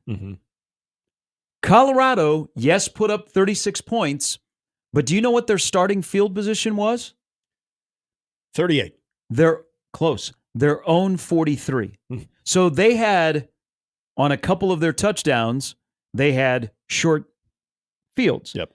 One time they took over at Nebraska's 30. Then they, after Sims scored the touchdown, they started the 25 and drove down the field 75 yards. But they started at their own 35 and their own 45 for the last 2 touchdowns. So they had a short field. If the quarterback at Nebraska does not turn the ball over via a fumble or an interception, what's the outcome of the game? I said it last year. I said it as we've been looking at it this year too. This is where I think it's interesting with the way that maybe some people view that game from the outside of how impactful the turnovers. And it's a good thing to bring up too, the punting, because that's right. People maybe forget about the field position discrepancy there. And the punting, I'll never forget that one shank that went. I mean, I think it was on the Nebraska sideline. It might have went 13 yards. It was awful. Yeah, he was. We were 4 of 4. Buschini had 4 punts for 35 yards. Yeah, that's just. Isn't that the game where we all went, uh-oh? Yeah, because he's kicking in Boulder. Exactly. Yes, with the thin air, you're like, okay, all right, get some boom time. But what Colorado wants to do. and with the tempo, and this is where what North Dakota State had a good game plan is limiting possessions. Whether you are grinding it out, whether you're just owning the time of possession, where you're limiting possessions for Colorado. Remember how that game was going. Nebraska's defense was playing lights out. They were getting to Shedeur Sanders. So anytime that Colorado felt like they had momentum, that quick change defense, they were able, even in Nebraska territory, defensively, they were able to turn them away. They were able to limit any time of major damage. And really that comes down to that one play where Nebraska almost gets a sack. Tommy Hill gets beat. And that kind of opened things up a little bit. And you almost wonder if that was a bridge too far for the Nebraska defense. But how many extra possessions did Colorado get in that game where they eventually finally crack through? So I'm thinking about the venue now Saturday night. You've got all that juice in the stadium. So there's going to be that part of it. I mean, Tony White talked about this last night too, of not only is it helpful for a team in their communication process of how that noise can impact them, especially now with the comm systems, but how those guys feed off of that. And we've seen many times a Memorial Stadium has been like that, and then all of a sudden another team comes and does something, and it just zaps it. So same thing with the turnovers. This is one thing that's still pinned on Nebraska. Now, they come into this game at +1. That's great. It's still a narrative that we know over time is going to be a major thing about Nebraska. Can they control the football? Can they control the clock in a game like this, but can they also be able to value the football? If they are mistake-free, especially if Dylan is making good decisions, is either taking a sack instead of forcing something or using the sideline to live for another down, all those things, I think really start to frustrate Colorado because I think Colorado's counting on that. I think Colorado's looking at that game last year saying, we know we can turn them over. It's a different quarterback, but this kid is still a true freshman. We know that we can rattle him. We know we can turn him over. We know Travis Hunter's going to get one. We know that our secondary can get them. We just have to keep rattling him. If you eliminate that part of their game plan and you limit their possessions as well, it's a huge advantage for Nebraska, where I would say Nebraska wins based on that alone. Because that to me last year was the game. You could only give that team so many extra possessions before they were going to take over and take advantage. And then as you see at home, you get a team that believes they finally scored. They open it up. Crowd gets behind them, and then there was a snowball effect. You do it the opposite way where you're limiting their possessions. You're not giving them extra possessions, and your crowd, it's a smart crowd, they're realizing that, and they continue to feed off of how you're taking care of the football and sustaining drives and limiting what Colorado, how much they're on the field. It's huge. That place is up for grabs. All of those things work together where I think it's going to be extremely hard to beat Nebraska. So 16 points off turnovers. Colorado was 6 of 6 in the red zone. Nebraska turned it over 4 times. Yep. If the quarterback does not turn it over for Nebraska, that is a game to the very end. That is a game late in the fourth quarter. I'm convinced of that. Even with Jeff Sims, wait a minute. So what you're saying? So if he doesn't turn it over, Nebraska stays in the game? Oh yeah, I 100%. I think if they don't turn the football over, I just think of those extra possessions that they're limiting. Stay in the game. Yeah, I think they're in that game in the fourth quarter. Not like have a nice, comfortable cushion. You're just saying they'll stay in the game. Oh no, I'm not talking about this weekend. I was talking about last year. Oh, okay. Last year. Yeah, If they eliminate those turnovers, that is a game to the end. Yes. Yeah. We're there. This game, oh hell yeah. This game, it's on. Yeah. If you do that. Now, I said something on a oddly specific prediction on the Hypecast on 24/7.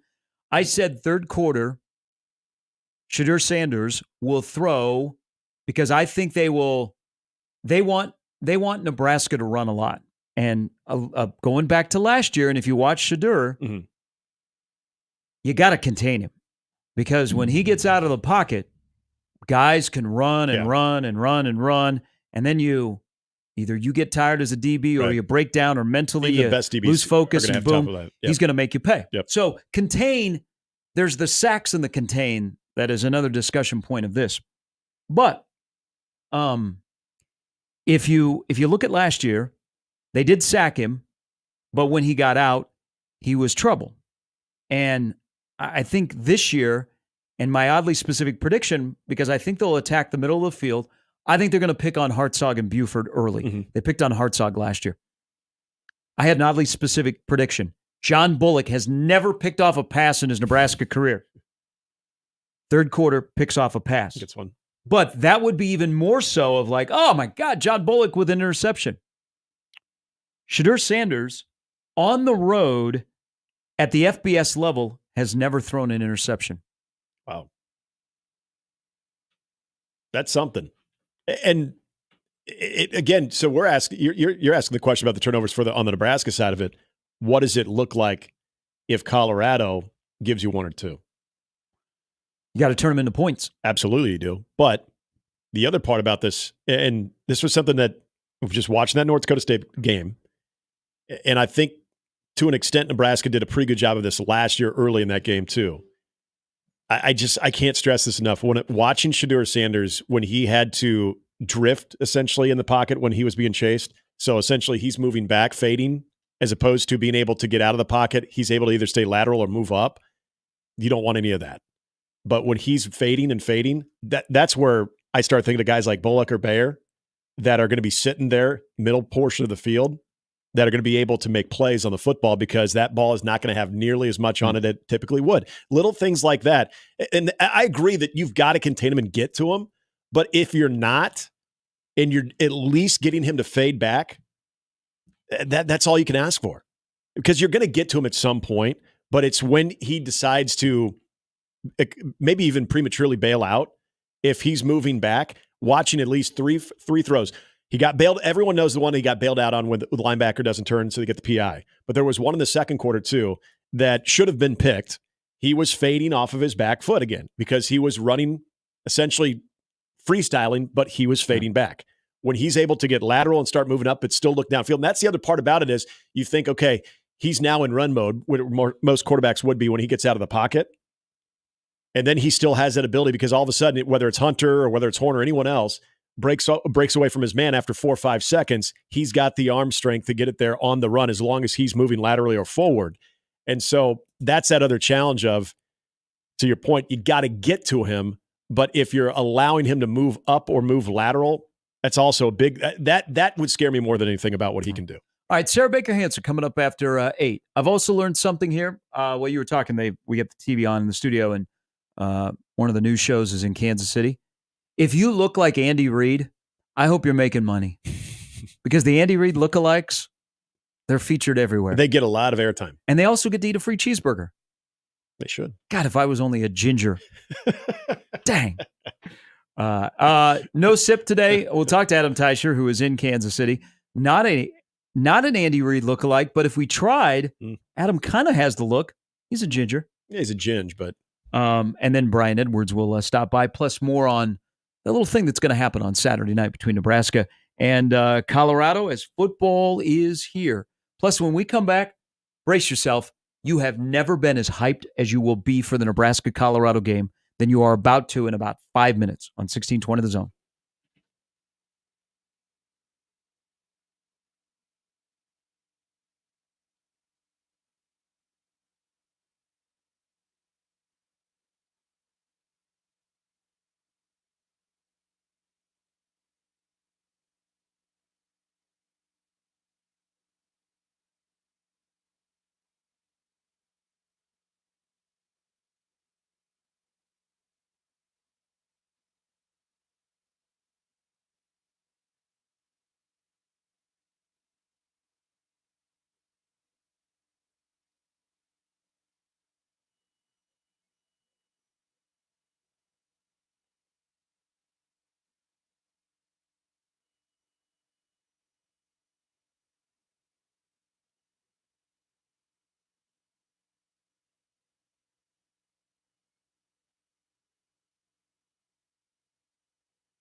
All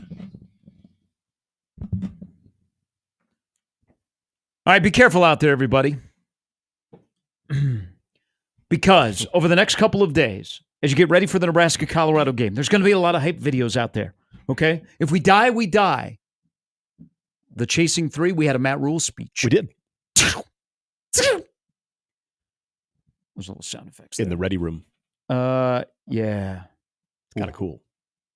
When are they going to let season ticket holders, boosters, and fans go in for a tour? Going during the speech, too, maybe. Sit from behind. Yeah, well, if you pay enough to get a 4-star wide receiver, I feel like there's probably ways that you could do that. You individually could get ready in the ready room before games. But you're going to see a lot of hype videos out there. Some are homemade. Some are great. Some might be leaked. The speeches, the emotion. But I'm here to tell you, because your ticker might be a little, you got to be prepared for Saturday. You got to pace yourself. It's a night game. You don't want to be passed out by 4 because you'll miss our pregame show on 1620 The Zone. So I'm gonna slowly lead you into some stuff behind enemy lines. So Colorado likes to reveal a lot of stuff. They put a lot of video out there. Mm-hmm. They put enough video this week. I'm not joking here. Warren Sapp is likable. I think Warren Sapp's going to be a good coach. He did a feature. I was like, man, okay. But this is what Colorado released. And don't tell anybody what we're going to share with you. This is behind closed doors. This isn't a team meeting. We know what Nebraska-Colorado means here. Mm-hmm. If you've ever wondered, the emotion that goes into how Colorado looks at the Nebraska series is not just don't wear red, play the fight song.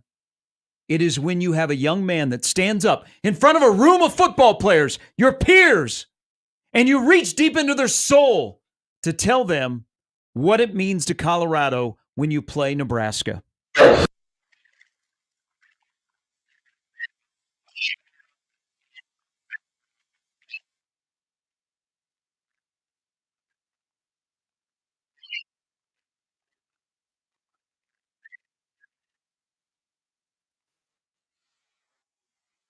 Yeah. So we're going to go 2 and 2 by that logic. Just win Saturday. What just happened is that Colorado had their best practice they have ever had because the long snapper got up and he said, guys, just do it. Thank you, Phil Knight. Not everything needs to be viral. Okay? Why they got to do the long snapper like that? Score more points than them, guys. They put that out. If that doesn't fire you up. I think Deion was sleeping in the first row. I mean, Buffalo Nation, get up. So on the video, and I shared it on Twitter, Deion's in the front row. Mm-hmm. You're right, Jimmy. He's like, okay, all right. Shooter, you got anything else to say? Let's go practice football, guys. Can somebody else maybe give some other perspective on this one, too? Let us beat our next opponent. All right, guys. I mean, that is a coaching thing, though. Football. You let him speak. You let him address the team. What did you say yesterday, Nick? Go football? Yeah, go football. Yeah, sports. Nick, not you. A guy just tweeted at me and he said, hey, I hate Colorado. Hmm? Do you think that the Nebraska band will not play Colorado's fight song? You know, because that's one of the things they do in their pregame is they play the opposing team's fight song. If they didn't play Colorado's fight song, do you think anybody would notice? Nope. Other than it's, I've been working on the railroad. Yeah, I don't think anybody knows. Oh, someone would notice. And if they notice, I think they should be very appreciative of it. By the way, did you guys know that this guy is known as the Buffalo's governor, the long snapper, Camden Dempsey? I mean, that's why he talked. All right. I thought Mark Polis was the governor of Colorado, but Jared. Known as Jared, the governor. So he maybe I don't do politics. He gets his weekly address. Oh, he does? Oh. That I don't know. Is that okay? So is that where the little controversy came from, that there was a report that the governor spoke to the Colorado football team, and we thought it was Jared Polis, who is the Democratic governor of Denver. Or Jordan Larson, who's also the governor. Probably wasn't the real governor. No, but he is known as the Buffalo's governor. They put out somebody did a story like the governor came to talk to the Nebraska or the Colorado football team. If they call him the governor, They do. They call him. He's known as the Buffalo's governor. That was his speech. Yeah, he's the player's spokesman. Well, golly geez, guys. Let us go win. Hey, he made a declaration. Go win one. Get out there and try your best. And you know what? If it's not win or lose, but if we have a good effort, we're still going to get paid and we're still going to have a nice post-game meal and we don't have to bus back to Boulder. Yeah. Gall darn it to heck. I don't know about you fellers, but I sure as heck am going to give 110. I hope y'all will follow me in that pursuit. That's to more give than our 100. very best effort that we can. And boy, if we all do that, by God, by the end of the game, regardless of what that scoreboard says, we'll all be winners. Girls will want to wear our Lettermans. Class rings. Not everything needs to be viral. That was the most. That was like Rube Baker. When he gives unenthusiastic, zero juice approach. This is what happens, though, when you dub your long snapper as your team governor. Like, Again, I want a bat blank crazy dude. Again, long snappers, though, Nick. Long snappers aren't douchebags. Okay? No, he seems like a very nice guy. Like, I know quite a few long snappers. They have a very attractive wives. They have good families. They have good jobs. Yeah. Actually, you might know the same one I know. They might that, be governors. Went to Miller North, was a heck of a baseball player, too, but also was a long-time long snapper. People are wondering, did Jim Pillen snap? Was he a long snapper at Nebraska? So, okay. Stop before people start responding to that. Stop. It's all about football. Is Camden Dempsey after he's done with football? Maybe. I mean, he was within the team as the governor, a state seat. If we end up deceased, we end up deceased. Yeah, it is. We're going to die anyhow. So does Saturday even matter? 951-1620. Indeed. We will shift gears. Sarah Baker Hansen. We hope still. Will join us next on 1620 The Zone.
Halftime brought to you by Omaha Whiskey Fest 2024, the largest celebration of whiskey in the region. It'll be happening on September 28th, downtown Omaha at the Hilton.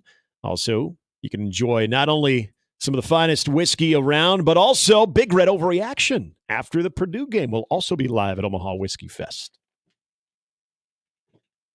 All right, it's that time on a Thursday. We get to catch up. It's been a couple of weeks. Sarah Baker Hansen joins us now. Good morning. Good morning. How are you? Good. Thanks for asking. We are doing well ahead of Colorado. I have a question for you, and this kind of ties into you are a person with your husband, Matthew, that lives downtown. You also, of course, in the food scene, also know kind of the landscape of business in Omaha.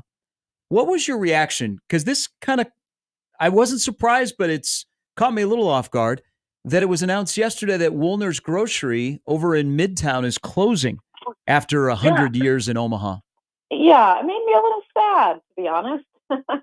I mean, we have been longtime downtown Omaha residents. We also lived in Dundee for a few years, and I think, there's always kind of this conversation around a downtown grocery store, and I mean, Midtown Crossing is only a few minutes away from downtown, and I think the fact that it's a locally owned store means a lot to Omahans. And I mean, I was kind of a mix of surprise to see that it was closing, but also I understood that the owners, are ready to retire, like so many business owners come to that point. And so it'll be, I think a lot of people, especially people who live in the Midtown Crossing area and the probably also the Blackstone area, will be really sad to see that option go.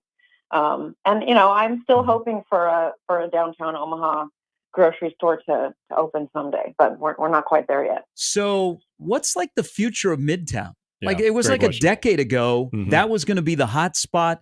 There were a lot of people moving there. They had cool, hip restaurants. And now it's kind of shifted down the street where Blackstone is just bursting. What do you foresee the future of Midtown having?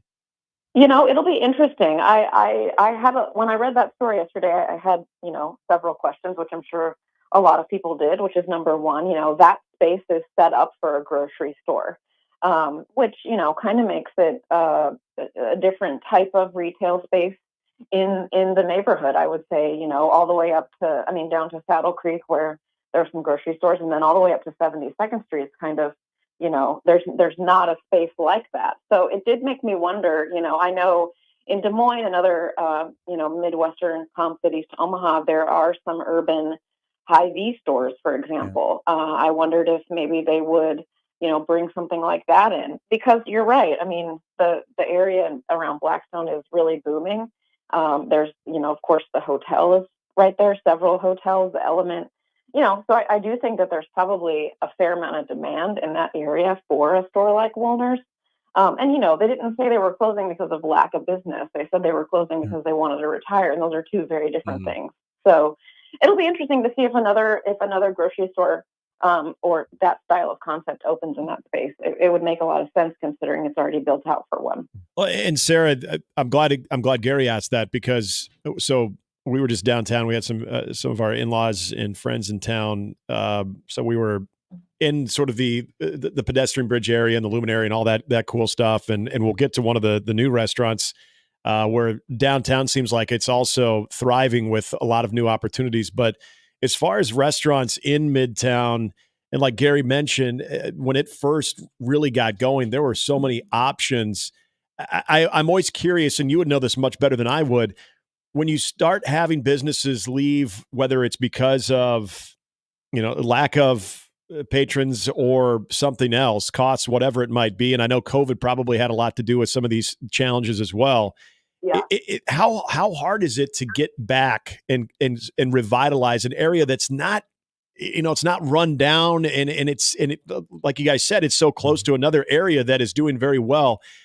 How difficult is that to I should say, bring it back especially when it comes to restaurants and options to dine in Midtown? I mean, restaurants are hard to run in general, right? There's no guarantees with the restaurant business. It's a super tough, long hours, hard work, all of the, all the boxes that that make a business hard, like the restaurant industry checks all of those. Mm-hmm. And so I think, it's kind of an ongoing conversation, I mean, I've been working on a few stories. I don't have a story this week. I'll have one next week. News sometimes gets in the way of food reviews. So there's no news story today, but, I mean, one of the things that restaurant owners talk to me about all the time is rising costs and how there's really no getting around. You run a restaurant, the cost goes up, you pay the cost, and that cost is going to get turned around to the diner. And so, then that's a whole separate challenge, So I think, it'll be a real loss for the neighborhood. I mean, I've always kind of felt like Woolner's was one of the key tenants of that area, holding down that corner off of Dodge Street, very visible. So I'm sure they'll want to get something else in there. What that is obviously remains to be seen, and they haven't even really announced when they're closing yet. But I do think, you're right. It's tough to, once you start, going toward closing, I think it's tough to recover. And there are so many factors in the industry that make that even more challenging. Sarah Baker Hansen joining us. Your latest review, which you did a couple of weeks ago, it's funny because we kind of hinted at this, all of us did, that there was this buzz. Flagship had this restaurant, this concept was going to move into downtown Omaha. And all of a sudden it took off on social media and people were like, hey, you got to go. You went. Tell us about your experience at what some are calling the hottest restaurant in Omaha. Yeah, so it's Cleo. It's in the Old Market. It's on the corner of Howard Street and 12th. So really right on one of the key corners of the Old Market. And I mean, it's interesting because I think, several years ago, the conversation that we're having this morning about Woolner's and Midtown and kind of what's going to happen, I do think a lot of people had that conversation around the Old Market a few years ago. We saw a lot of restaurants close. We saw, kind of like big question marks of what's going to happen here. And I do feel like the conversation around the Old Market really has in the past 6 months shifted a lot into, oh my gosh, this is the hottest restaurant in town. And so it's a Mediterranean concept. It is from Flagship Restaurant Group.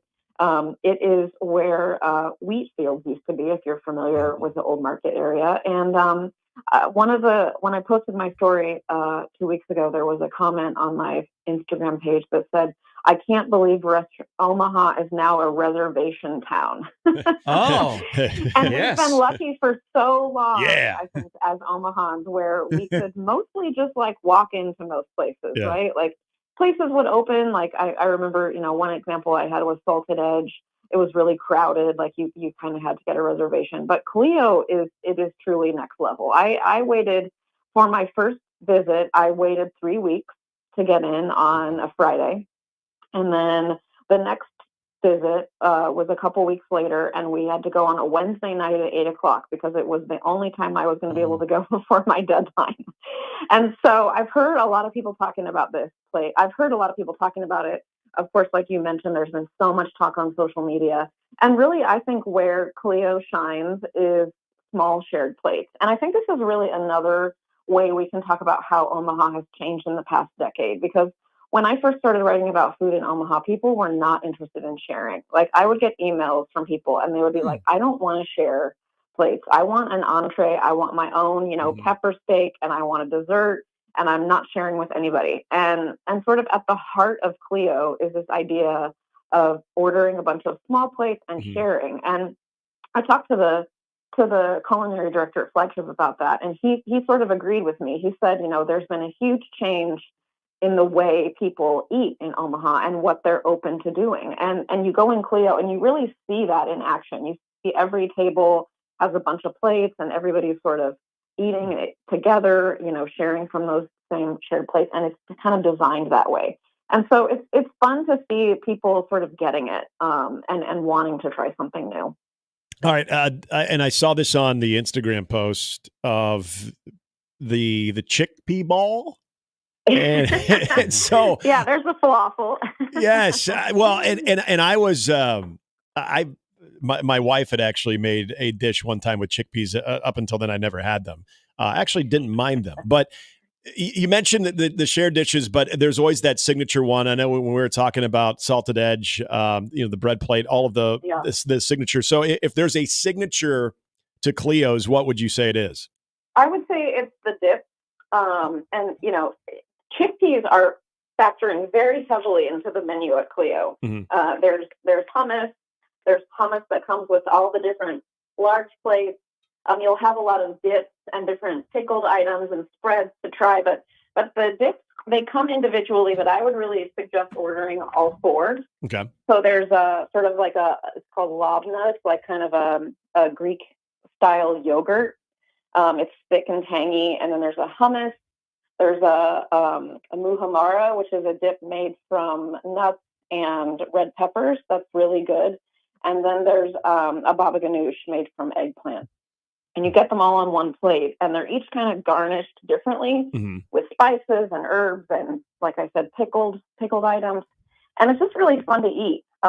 They make all of their pita in-house. It's made from local grains, and they ferment it, and then they bake it. And so it's like a wheat-based pita, but if you don't want pita, you can also get vegetables or crudité for dipping.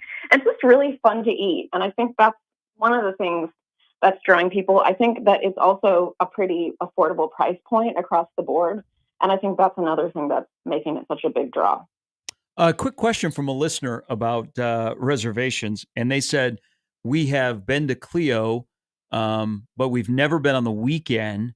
And both times we had reservations a week out. They're asking you, would you go through, like in this case, Cleo, or use like Open Table, which a lot of restaurants in the city use? Yeah, I made my reservation. I don't know that there would be a difference if you called the restaurant. Sometimes if you call, they do hold back or have, a more, like a sort of a more, I guess like the most up-to-date reservations of who cancels and such. But I made both mine online, and I would say for a weekend reservation, from what I saw, unless it slowed down, we had to wait at least a couple weeks to get in. But I do think, it's worth trying to get in on the weekend. I think it's got a really fun atmosphere. People are excited to be dining there, which I think is just so great to see. Like people coming downtown specifically for an experience and really wanting to go to a place. And I think it just makes the old market so vibrant and fun. And that's really important to Flagship too.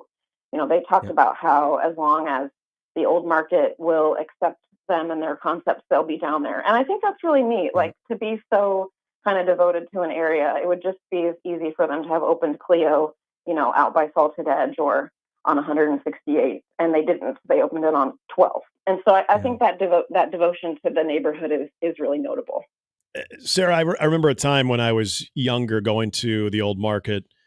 I mean, heck, when I was old enough to drive. So we're talking, late 90s, early 2000s when I'd be down there a little bit more. And I always felt like there was so many options. And then there was a time that, that what you remember being open for so long would be closed, and then you wouldn't see anything go in. And all of a sudden we see the old market, especially that area, with so many new concepts.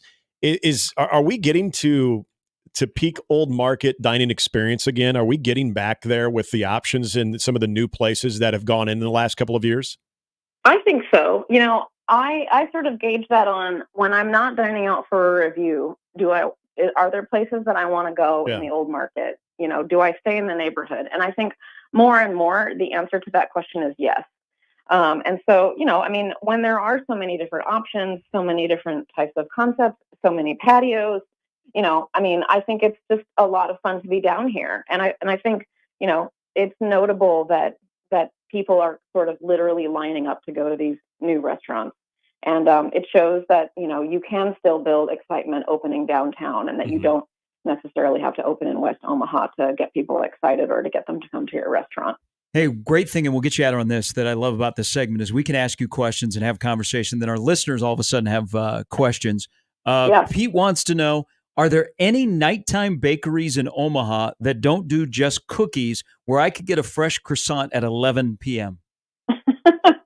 Which is a great idea. You better open a croissant bakery. I don't know of any. I mean, I think you'd be hard pressed to get a croissant versus a cookie at late night. But it's a good idea. I think it's just, people get up really early to do baking. That's probably true. So they're asleep when he wants a croissant.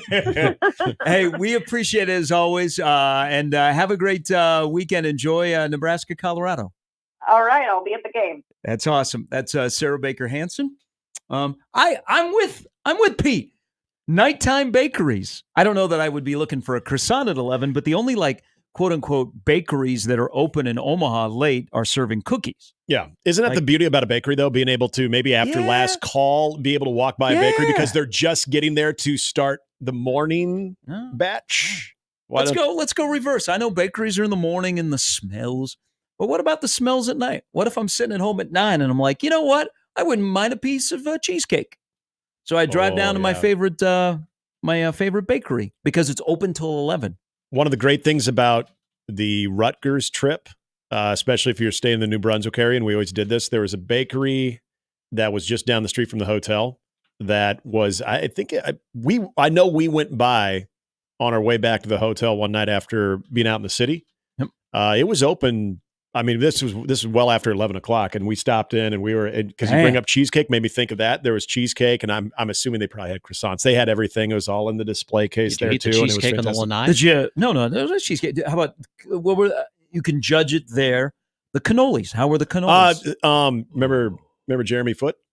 Yeah, I believe he had a cannoli. High school football official. Yes, Jeremy Foote. That's right. Former great sports information director. I believe he had a cannoli and spoke very highly of it. Okay. There was some type of cheesecake though. It was they had some caramel on it that I wanted, and I had a hankering. So I was a little bummed that I heard about Woolner's. Sarah is right. So that area where it's located on Dodge Street, down the street from where we are, there are people. A lot of people live in that neighborhood don't have vehicles, so they can walk to Woolner's. My first experience with Woolner's is when I moved into Exarban Village. They were where wine and spirits are. Yep. And I went in there and I thought, okay, a grocery store that's on the edge of campus living, it seemed a little expensive. Mm-hmm. And talking to people that worked there, because I would go in there and they made fresh sandwiches and I loved it. Yep. But they'd always say that the rent is super high. And so they moved out of there to the location in Midtown. And also it coincided when I moved here, Blackstone, you're right. Old Market you didn't go to Old Market because you thought something was going to happen to you. And also you didn't want to find parking. Exactly. And then Blackstone was really nothing. Mm-hmm. And they were building up Midtown. And a couple of people that worked here, some of our management team, they bought condos in Midtown in the, right there in the living area. Yeah.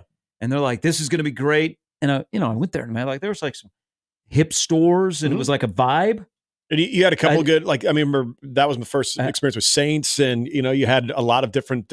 Just on that strip alone, I think there's like 4 restaurants. Leadbelly.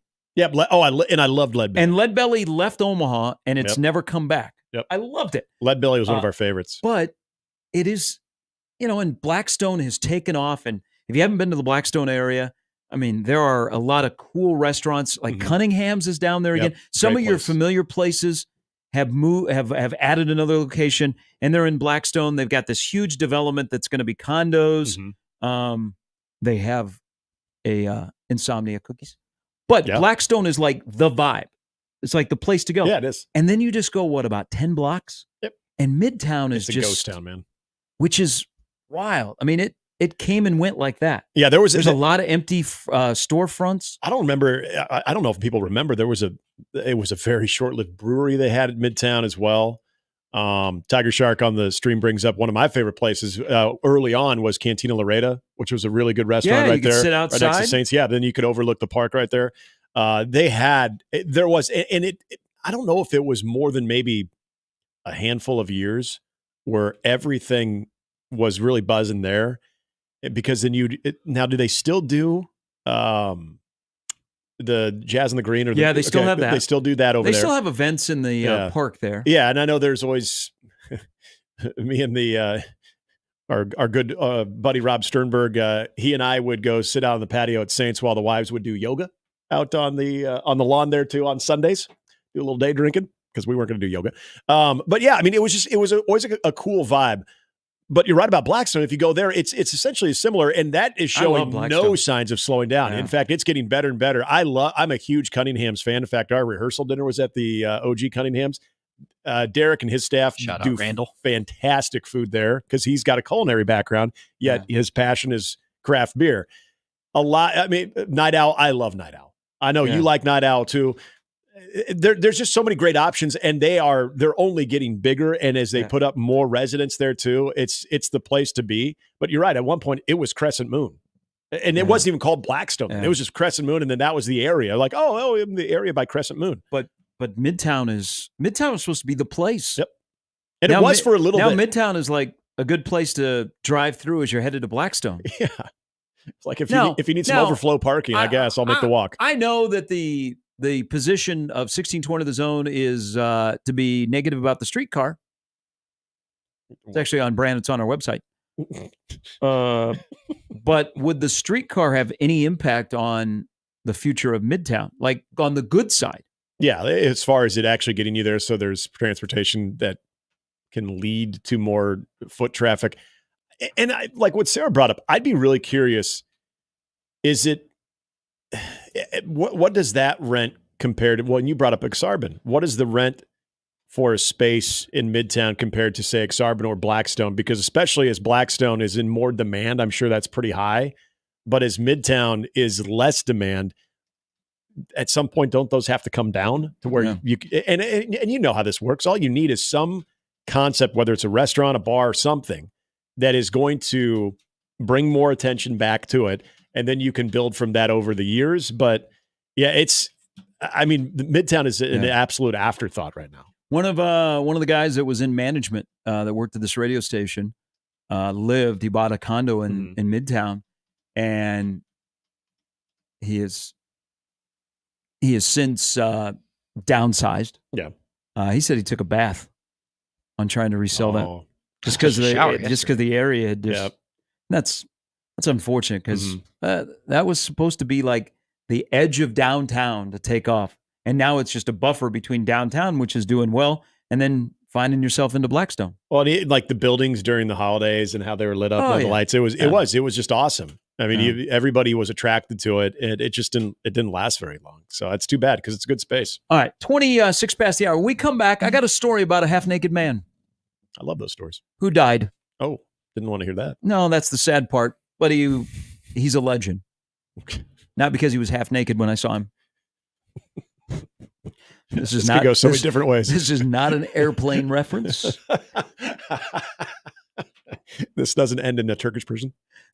No, and I'm just going to give some advice. That's probably someplace you want to stay out of if you're an American, I right? would think so, yeah. Do they like us over there in Turkey? I don't think so. I'm just going to assume they all don't like us. And you probably would be. I feel like we've probably helped them at some point, but I don't know. It's like Alabama. Maybe we're too smug. SEC. Okay. We'll do that. No Steve Sipple today. He is under the weather. But we'll talk to Adam Teicher coming up at 9. The NFL season kicks off tonight. Kansas City and Baltimore. The Chiefs are a 3-point favorite for the game in Kansas City to kick off the 2024 NFL season, the first of 272 games. We are 157 days away from the Super Bowl. Come on. We don't need a countdown for that. A fourth Chiefs. We don't want to rush through this thing. Hey, I'm going all John Rothstein. How many days are we away from Ryan Kalkbrenner against Hunter Dickinson?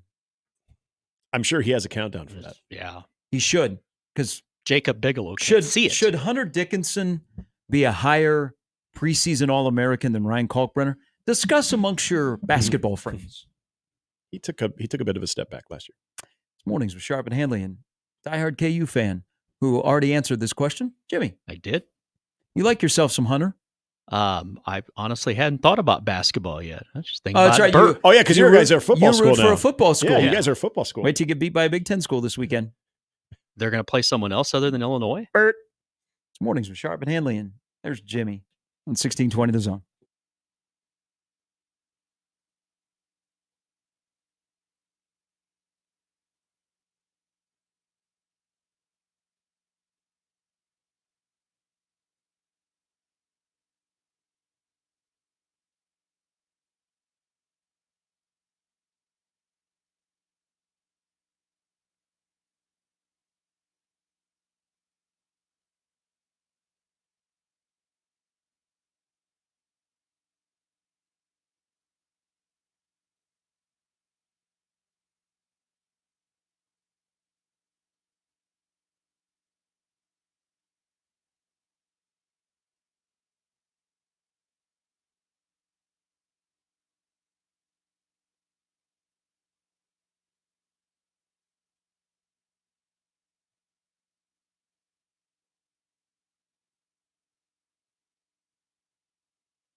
SB and AZ says, so they are honoring the 94 team Saturday night. Perfect time for Warren Sapp to be in town. Mm-hmm. Hashtag GBR.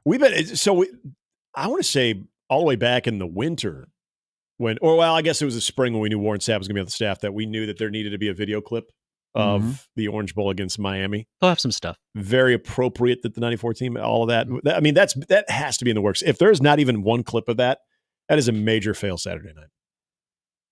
It'll happen. Warren on one knee, gasping for air. Corey Schlesinger right up the middle.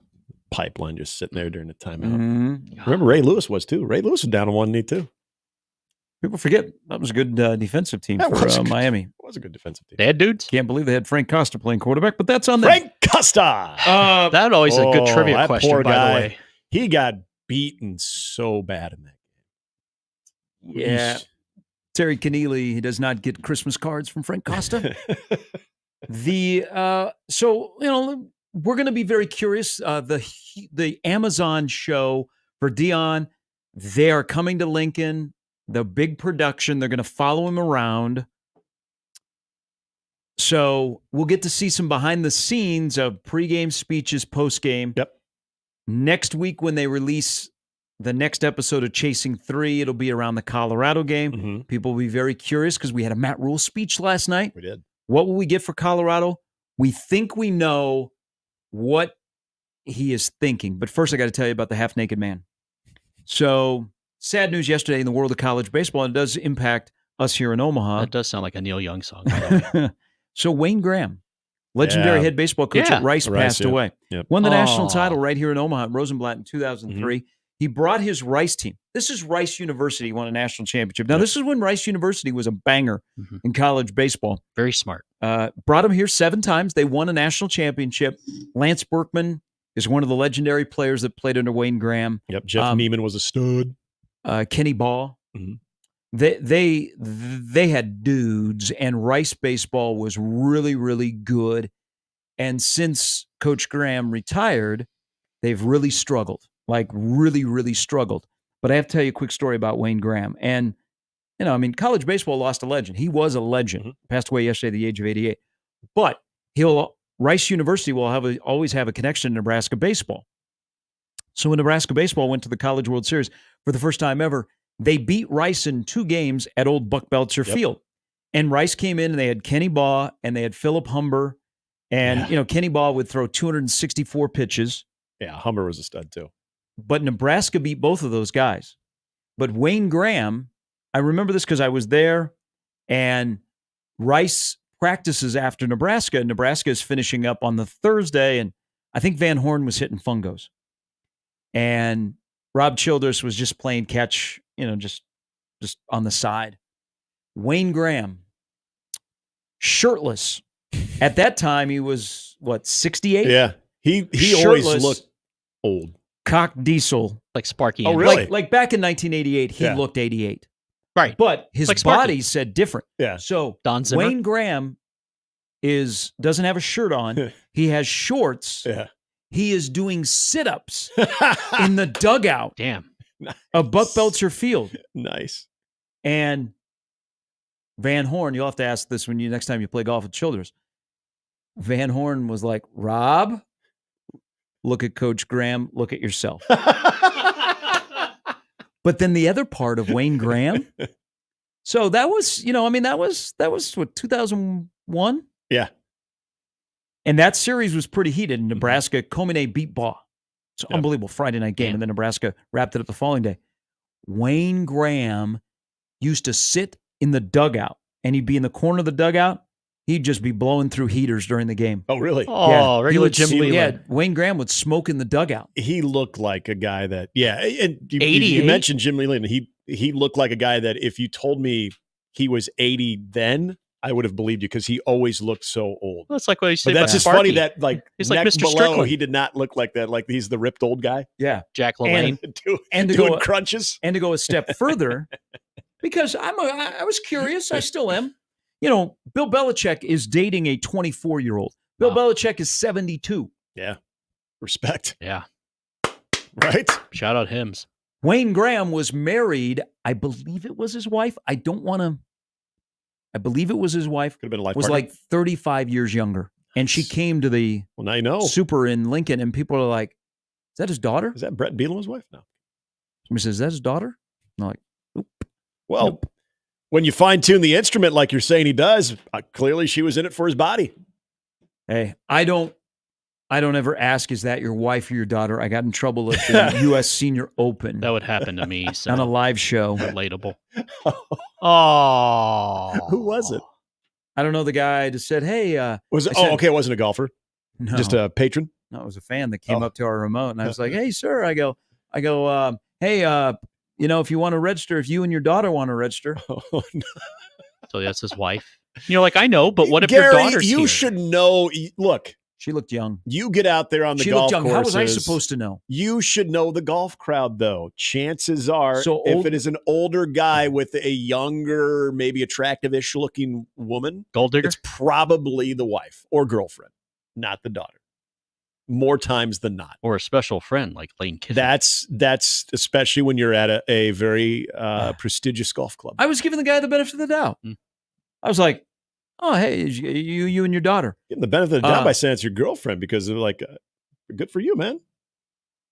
Well, I was like being safe. And he was like, that's no fun. He was like, that's my wife. But he wasn't like joking. Did he, is it also did your daughter? did he end up signing up for whatever? I don't know what you guys said. I don't know, man. He was, Did he he walk got away? like upset, and I was like, what do I say to the guy? I mean, I didn't know. What's your email?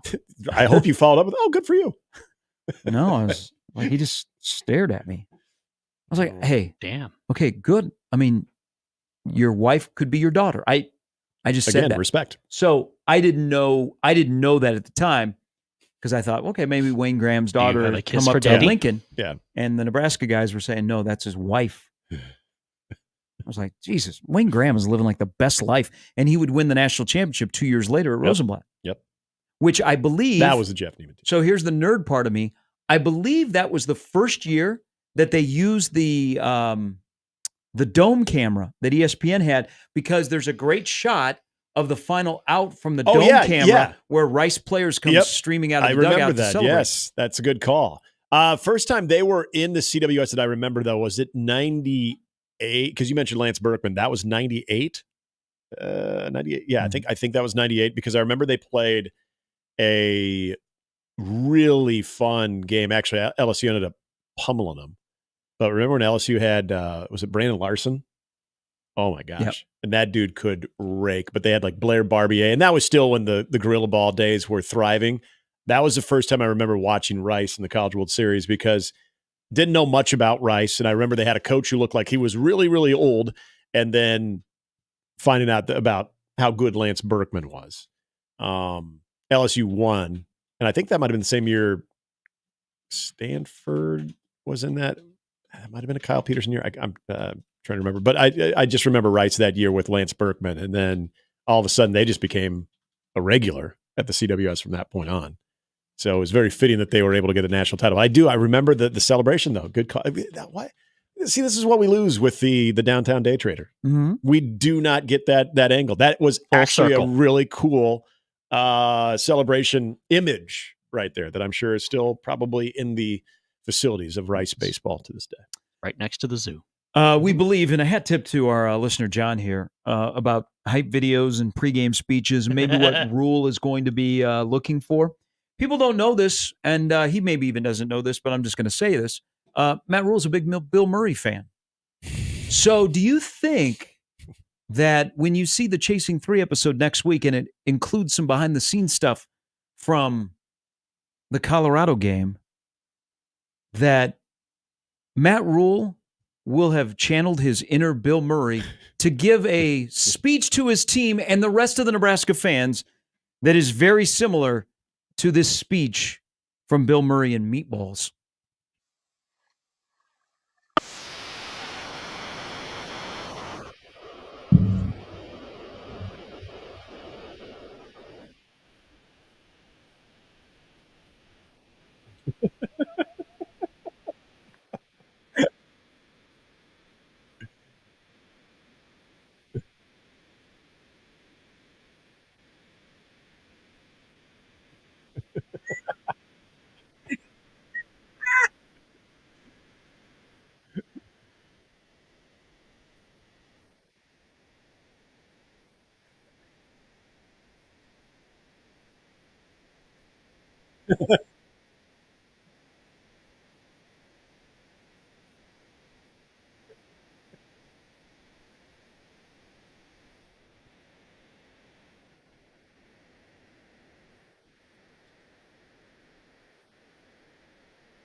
Yes. That's what we need. Yep.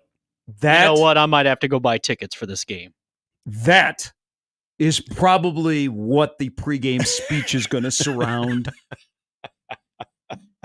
That was peak Bill Murray. Sorry to the guys on the stream. When we played off this computer, it garbles a thing, but that's why I dumped it in the comments, and it'll be on the replay. Yeah. And you even told them Bill Murray and meatballs. I do think it's pretty funny that everybody on the stream, I saw our friends from No Block, No Rock say, watching you guys laugh like a bunch of high school girls, but they don't know what we're laughing at. It just doesn't matter. Yes. It just doesn't matter. If you know meatballs and you know Tripper, you know what we're laughing at. You know, Nick, what I just realized? Maybe that was the origin of we're not going to protest. Yeah, we're not going to. It probably was, actually. Because that was something you would have at my school. Yep. PCU, another great movie. We need George Clinton and P-Funk at the game Saturday. Gentlemen, 2 to stand, 4 to sit. If we die, we die. And it doesn't matter if you die because the really good-looking girls will only go out with the guys who have all the money. Deal with it. Their NIL is larger than ours. But you know what? Our dubs and our trophy case is larger than theirs. It just doesn't matter. It just doesn't matter. Except to 1.9 million people. That's true. Did you know that every guy on Colorado has a cyber truck? Okay. Oh, God. See, we were talking about this. A lot of Animal House gets played, but Meatballs is a banger. So when things get down on Saturday night, just think of this mod. Yep. Just doesn't matter. It just doesn't matter. Yeah, that's going to go over well. We're all gonna, you played at your tailgate is what you should do. Yeah. We're all going to die anyhow. And it's all about the friends we've made along the way. That's true. What does the Colorado long snapper have to say about that?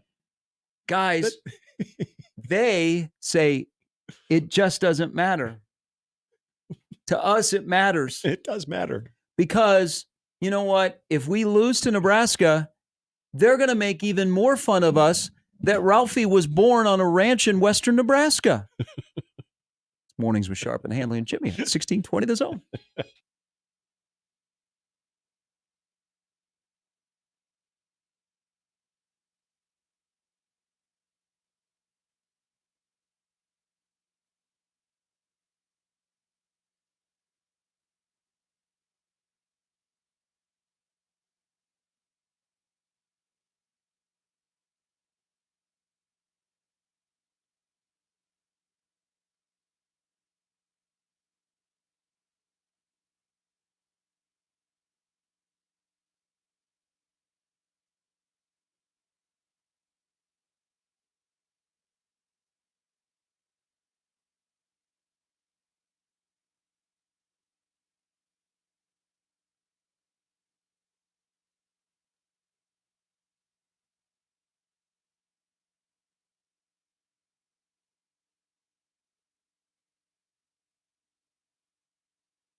Join the VIP club. Sign up for 1620 The Email. You'll be the first to know all the exciting content that's happening on 1620 The Zone, including sports news, contests, the contest we just told you about in our 4-quarter pick'em. You get first crack at it. Promotions, so much more. Sign up today, 1620thezone.com. Hey, have we found the crap-eating guy, the Florida State fan yet? No, but I thought there was a new Twitter handle that may have reemerged that people are now thinking it might be him. Because remember, it was 321 Knoll. Mm-hmm. There was a did he try and throw people off, and it's now 321 Knowles? They'll never put 2 and 2 together. I would hope that would be the case. I mean, gosh, talk about creativity and clever. The other thing that I saw was he may be from Nebraska. Yes. That's did what you? I thought Did you see on the profile? It says, from Nebraska. Always comes back to Nebraska. It's great.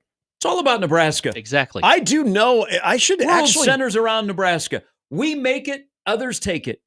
I have another T-shirt. A buddy I grew up with high school. Now I have not talked to him a very long time, but a high school buddy of mine that was a big Florida State fan. The last time I talked to him, graduation day at the old Millard West? No, there was a random holiday party actually in Benson. Connor was there. I don't know if Connor would remember this guy. Even better. But yeah, I hadn't seen him in a while, and he was there. It's like Ned Ryerson. And he was the only. Was he wearing an ugly sweater? He was needle-nosed Ned. Bing! It just doesn't matter. Only Florida State fan I ever knew in Nebraska, so it could be him. Should I ask? Should I text him and see if he was the one? Great listener, 1620. Well, he got at me hard Monday night because I made the comment about Jimbo Fisher as Willie Taggart without Jordan Travis. FSU Mike. There's like a huge. Oh, yeah. Mike Lucas, the super at District 66, is a diehard FSU fan. I have not texted him. How does one become a diehard FSU fan if you're not from there? They start liking him a lot. Super Mike is from Florida. He's from that area. Then that would make sense. Speaking of the NFL, Adam Teicher from ESPN, who covers the Chiefs, coming up here in a little bit. Let's play a little knockout. You can knock out one team and add one. Super Bowl contenders. All right, I'm going to give you 6. You can knock out one and add one. Okay. Kansas City, Green Bay, Baltimore, Detroit, San Francisco, Miami. Those are 6. You can knock one out and add one or not do anything. I'll knock Kansas Miami. City. Okay. Ooh, why you hate Tua? Kansas City, Green Bay, or aquatic mammals. Baltimore, Detroit, San Francisco, Miami. I'll knock out Miami and add Cincinnati. Did you say Cincinnati already? No, I did not say Cincinnati. I'm gonna knock out Miami and add Cincinnati. Cincinnati is very popular. You know, it's been a while since Cincinnati's been in the playoffs. Yes, it has. Okay. Joe Burrow needs to be healthy. So Miami out, Cincinnati in for Nick. I'm going to knock out Kansas City, as anyone that know me would say. And with an uppercut? I mean, I'll put in Green Bay. No, Green Bay was already in there. Oh, Green Bay was already in there. Yep. So who am I putting in? So you knocked out Kansas City. So you have Green Bay, Baltimore, Detroit, San Francisco, Miami. You can add one. I can add one. Add the Cowboys. I'm not going to add. No. I'm going to add. I can't say it with a straight face. I'm sorry. I'll add the Steelers. Ooh. Give Mike Tomlin benefit of the doubt. I think this could be the Steelers' I was first say losing Bears. season under one Mike Tomlin. Russell Wilson will not be the quarterback by the end of the year. Is Justin Fields the answer too? It's either him or Terry Hanratty. Is it? Yeah. No offense to Mark Malone. Joel says knock out Baltimore, add Houston. Yep, I was just going to say Houston is another team that has to be on everyone's radar. They're the sexy offseason. Yep. That's why I'm afraid. D'Amico Ryan's a stud. They got the quarterback. I would not. I don't think people can copy Kansas City. Like I don't think you could copy New England. But it starts if you have a really good front office and you pair it with a really good head coach and you get your quarterback. Oogly moogly, you're cooking with some peanut oil. That's Houston, actually. Midgets look up to me. Yes. Oogly moogly. By the way, I think I can't say that word. Oogly moogly? Somebody got at me about that word. No. Not oogly moogly. Oh. Okay. He says, Green Bay knocked out, put Dallas in. And he just said, I threw up in my mouth typing that. Somebody had to do it. I just couldn't do it. I do think Dallas. I think Dak. Yeah. I think Dak will have one of the greatest FU seasons. Yes, that's what. Okay. And hopefully CeeDee Lamb is part of that, even though he got paid because I got him on my fantasy team. Selfish. But I don't know if the head coach is built to deal with drama. because there will be a lot of drama. But I think Dak will have a monster FU season. They have enough talent. I like Dak. They have enough talent to win that division. Oh, absolutely they do.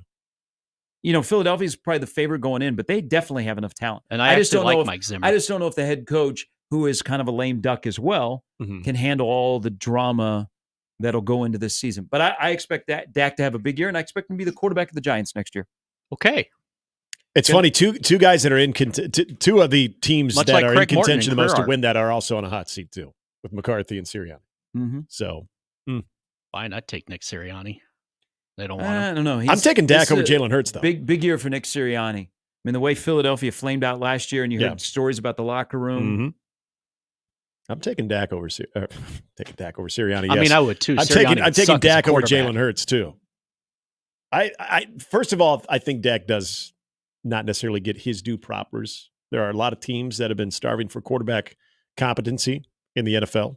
My organization being one of them. That would have loved to have Dak in many different levels. So Rick's trying to get me coming around on the Cowboys. You, same thing. Like I'm trying. Yeah, don't always be trying. negative. I don't know if I'd have. You're right. I, maybe 9-8, I think, 10-7. I think it's a playoff team for sure. And then as we've seen in the NFL, that's what makes the NFL amazing. Get to the tournament, baby. The Just never Saints know in what's gonna 1990 were a playoff team at 8-8. The Seattle Seahawks were a playoff team at 7-9. 7-9. Yes, they were. So yes. Sometimes you just got to be the best in a crap division. You know who lost to that 7-9 team? Saints. The Saints, who were defending champions. That was the Beastquake game. Former guest on the show that just completely ghosted us, Scott Shanley. He did. You know who beat the Seahawks that year, though, too, in the divisional round? The Bears. But then I don't want to talk about what happened in the NFC Championship. Bears. I pulled the trigger. Correct me if I'm wrong. You guys can talk me out of it. Eliminator challenge. I had to go with Cincinnati. I think Chase will be signed during the game tonight. I actually wouldn't be shocked. It's happening. It is happening. Who is the prime insider? Do they have an insider? Oh yeah, Ben Baby. Ben Okay. Baby. Former San Antonio Express News. He'll be the guy that breaks the story that Jamar Chase has signed a new deal with the Cincinnati Bengals during the game. And then they will go out and they will hammer New England. Well, they'll do that during the Chiefs game, just so again they can try to live into Chiefs fans' heads. Chiefs, Bengal fans get at Chief fans. They do. Because, They do. hey, kudos. You guys won an Arrowhead. Does Taylor All have a right. rival? Maybe Sabrina Carpenter. Oh yeah, she's a big deal. I think. You guys remember Sabrina? I am. She was on I have Girl no Meets idea. World. Oh. She's had a pretty good summer. Yeah. Okay. She's like a big deal. No clue who that is. Because you're not like one of us. Womp womp womp. Adam Teicher from ESPN comes next.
Keep saying, 2 more sleeps till Nebraska, Colorado. 0 sleeps. We slept enough for the NFL season kicks off tonight. It is the Chiefs. It is the Ravens. It is at Arrowhead Stadium.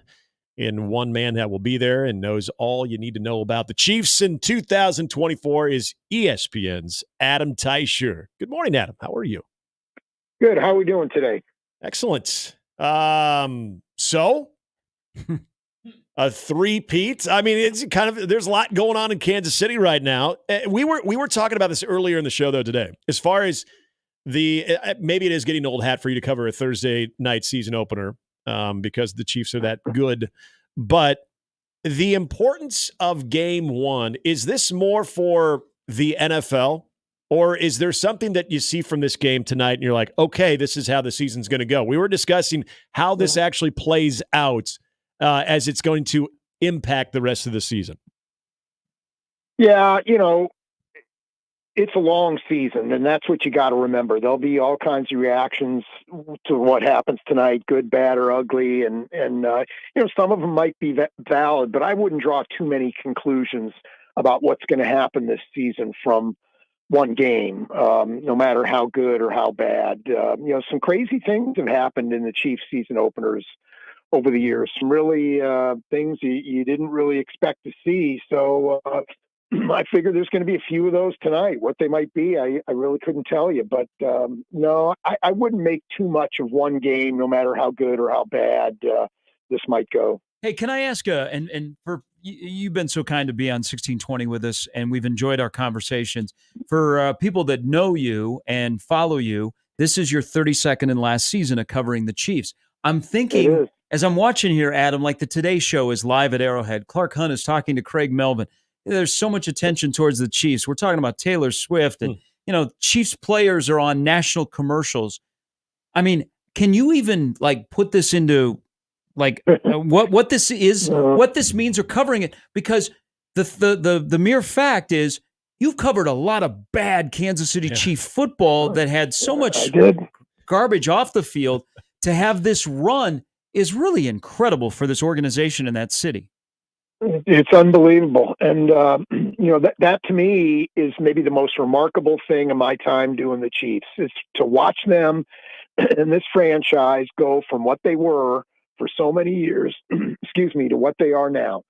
Hey, the Chiefs always had the right intentions. I mean, you can argue forever with the choices they made and how they did it, because they just didn't know how to get to where they wanted to go. But they tried, and they failed miserably. And to see what they've gone from just this franchise that just had no real idea how to build a consistent winning team to what they are now. Yeah, it truly is remarkable. And there's a lot of these people who are Chiefs fans, who've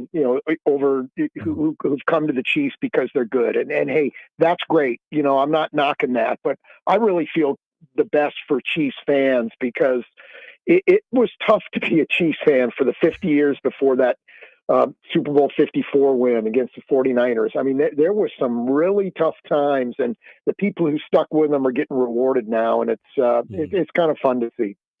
Adam, I always think it's appropriate to go back to this, and for everything that you have seen and the culmination of the best this franchise has looked in the time that you've covered it. There's a lot of credit that goes to that 2017 draft.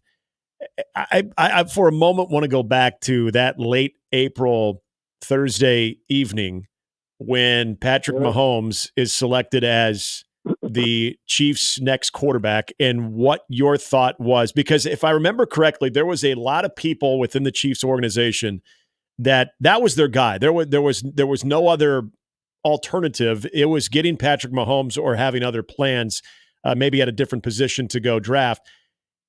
What was your thought when they got him, and as he came along in year number one behind Alex Smith?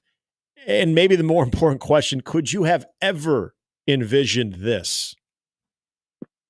The last one's easy. No, you can never envision this. I mean, this has been, I think, beyond anything even, Andy Reid, Brett Veach, this is beyond anything that they might have thought the Chiefs could do with this group of guys and even this quarterback. And, I had been hearing before that draft, you've been hearing in the month or two leading up to the draft, you've been hearing the whispers that this was the time for a quarterback and for the Chiefs. And I didn't really know which one they were most interested in. I knew they liked Watson. I knew they liked Mahomes. I didn't know how much they liked Mahomes.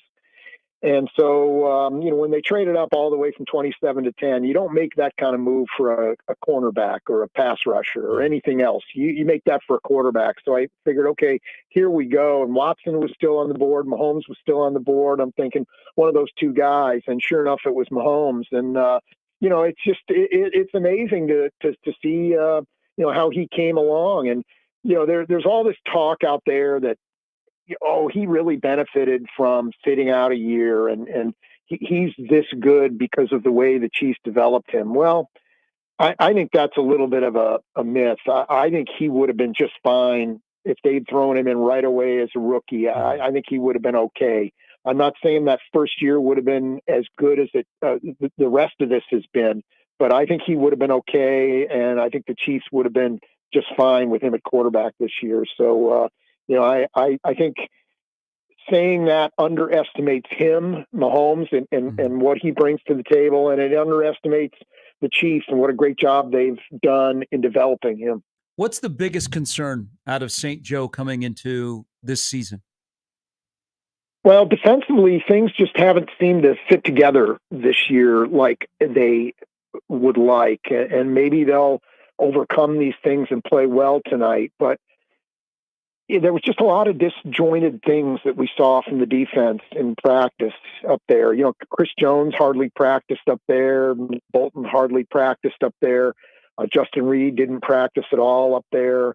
Jalen Watson didn't practice much up there. So, they had a lot of guys who were just sort of getting going here. And none of those guys really played much in the preseason. So they're just getting going, and they've had trouble identifying a rotation at corner that they want to replace L'Jarius Sneed. So I'm wondering about that part of their defense and whether they've adequately replaced him. And, the thing to remember about Steve Spagnuolo's defenses is since he's been with the Chiefs, at least with last year being the real exception, is that they've tended to start slow on defense and get better as the season's gone on. And, last year was the exception. They played well right from the start and played well all season long. But this year, so I'm wondering whether they're going to revert this year to what they've been and go back to the way the pattern was and try to spend the first few games trying to find their way defensively. So I would say defensively, I think that's the biggest concern is where are they? Are they ready for a regular season? Are they ready for the NFL's defending most valuable player and a Derrick Henry-led running game? If you're looking at this offense from a standpoint of, what they added in the offseason, anytime you have 15 pulling the trigger, you always feel good about it. But Travis Kelce with another year of impact on his body, but also having depth even at that position too. Where do you think the biggest impact, other than the obvious 15 and 87, is going to come if Kansas City is to take even another step forward offensively this year? Yeah, well, the speed at wide receiver is going to have to make an impact. I think it will. The question is how much of an impact. We saw a little bit of it in the preseason that not only was Xavier Worthy making some plays, but he was attracting so much defensive attention that he was helping other guys get theirs. So, hey, I don't know how Baltimore's going to handle that tonight and future opponents, but the speed with the Chiefs they have allows them to do a lot of different things. And again, we saw a lot of it in training camp and some of it in the preseason. So I'm eager to see how that works out. I think it's going to be okay. I think the Chiefs will be fine. I think this passing game will look a lot more like we know it to be under Patrick Mahomes than what it was last year. Yeah. But, you said something a minute ago, and I think you need to take some caution with that. There's always the thought that, hey, when Patrick Mahomes is your quarterback, everything's going to be fine no matter what. And we found out last year that, hey, they survived and they won a Super Bowl, but boy, it was rough going there for a little while. And that regular season was, if they weren't so strong defensively, we wouldn't be sitting here talking about the Chiefs trying to go for a three-peat here. So, there is, you need to be careful with that one. I don't mean you, I mean anybody needs to be careful with that one. That Chiefs last year was a lesson. They need to surround him with better players than they did last year. Adam, biggest threat to Kansas City not being a three-peater, will it come from the AFC or the NFC? I think it will come from the. Boy, that one's tough. I think the NFC will put up a bigger fight maybe than it has. I think it's deeper this year than it's been. I really like Green Bay and what they got going on there. I think the 49ers are going to be a great team again. I still think the Cowboys are capable of putting it together. So there's a lot of teams, the Eagles maybe, if they can figure some things out. So there's a lot of teams over there I think that can present the Chiefs some problems in the Super Bowl. But that's not to say there aren't in the AFC as well. There are several teams in the AFC, but I think there's more depth maybe over in the NFC this year. But so that's my sense right now. What's your feel of the division? Because I don't think we've talked to you since Jim Harbaugh was added to the Chargers, and now looking at even the preseason and Bo Nix and what he looked like with Denver, Vegas. Okay. But just as far as how that looks going into this year, in your opinion, compared to where it ended last year. Yeah. There have been years since they're working on 8 straight AFC West championships. There are years where I thought getting through the division was going to be difficult, and I was wrong. I don't know what to expect this year. The Chargers are a little bit of a mystery to me. I think they would have achieved more if they'd had better coaching over the last 8 years. Mm-hmm.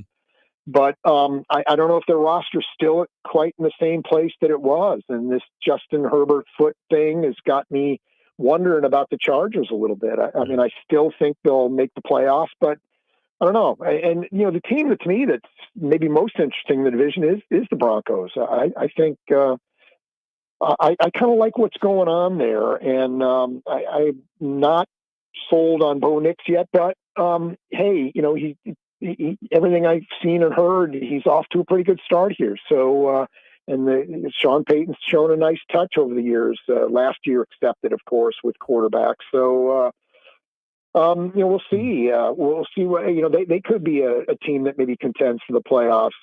But I agree with you about the Raiders. Not so much out there. Hey, and Adam, enjoy this last season. Thank you for your time. Enjoy tonight, and it's finally here, so it's go time now. So as always, we appreciate your time here in Omaha. Hey, anytime, guys. And so Adam Teicher, 32 years covering the Chiefs for ESPN.com and the Kansas City Star as well. The thing. So, I mean, Kansas City. There's a lot to like. I'm not gonna be like, oh, don't. You're not gonna. Yeah. There's a lot to like, and it's not just 15. I mean, Xavier Worthy's got something to prove. Yep. I like Hollywood Brown, but he's not going to play tonight. Kelsey is healthy. They've load managed him, but he's getting up there in age. But they've started to look at the future on the way that they've built up the position behind him. My biggest concern. And tonight it may come to fruition because you've got Lamar Jackson and Derrick Henry. Yep. You've got Tyler Linderbaum, who is one of the best centers in the league. It's kind of cool. You got Creed Humphrey, the highest paid center, who's really good for Kansas City. You got Linderbaum on the other side for Baltimore. Andrews and Likely are the 2 tight ends, and they're great. Is Kansas City's run defense. So it's probably my biggest concern. Yeah, I think they figured out their tackle position. The only reason I laughed is because that should have been a big part of Baltimore's game plan last year, and it wasn't. Well, yeah. It made no sense. Yeah. I mean, that in a Greg Roman run-first offense, I don't know why they let Lamar throw. It was weird. But they kept the band together on the defensive line for Kansas City, and nose tackle is still a concern. So we'll see if that gets exploited tonight. Here's the thing, though, that I don't think will ever change is Kansas City's ability to score late in games. Yeah. For the most part, they have been money and that is a game changer and a different feel like when you're behind. But last year, they were off. Kelsey didn't play. Jones was holding out. It didn't seem like it connected. So I didn't buy a lot into it because I knew that 87 was going to play. And the last time he played against Baltimore, AFC Championship game, 11 catches, 116 yards, and a score. Yeah. Not that I know that or not. And then Jones was going to come back. But tonight's a good test. Tonight's a good test. But whoever wins or whoever loses, you're not going to go, oh, there they are. They are on pace to win a Super Bowl again, or they are the team to knock them off. It's all about January. It is, and I think that's what's so interesting about this matchup tonight is one has already proven that to where, again, I go back to the narrative of the fan bases for each side on depending on the outcome. If Kansas City wins, I think Kansas City has built up enough of that equity amongst their fans of, yeah, we're going to be fine. We've been through even worse times, and we've still been able to find ourselves in that final game. For Baltimore, this is where I think they get more panicky. If they lose this game, and even if they decide, hey, we are a running football team, and we do have Derrick Henry now, that they decide to do that and lose, or they decide to, I would be maybe more concerned if they decide to air it out again, like they did last year in the AFC Championship game. Either way, if they lose that game, John Harbaugh's hearing a lot more about that than what I think Andy Reid would be hearing about, because there are two fan bases in particular that are championship-ready teams now that their fans are going to be as edgy with every little result, especially early in the season, because they need some type of glimpse of why this can be the year. That's Buffalo and that's Baltimore. Those are the two teams that you could lose in week one and people are going to be all over them because they're not, they don't have that equity like Kansas City of, yeah, we'll figure this out because we've done that before. And there's not a lot of teams that do, but those two fan bases more importantly, because if you are to look at an AFC team, and I'd throw Cincinnati in there as well, but at least Cincinnati's been in the Super Bowl, that you have those two teams right there and fan bases right there that, could we say, have underachieved when it's mattered the most? Yeah. I think you'd say that about Buffalo. Sure as hell, based on the way Baltimore played that game last year, had underachieved in what they were supposed to do, and they hosted that game. Remember, everyone's talking about the Chiefs are playing a game on the road. Baltimore did not take advantage of that as well. So that's where I think game one, in the grand scheme of it to football people, game one doesn't matter as much as what these two teams should be projecting to be in January. But for fan bases, especially for Baltimore's, it matters tonight. Is everybody ready for the new face of the NFL? Taylor Swift. Right. Her boyfriend? Lots of mute.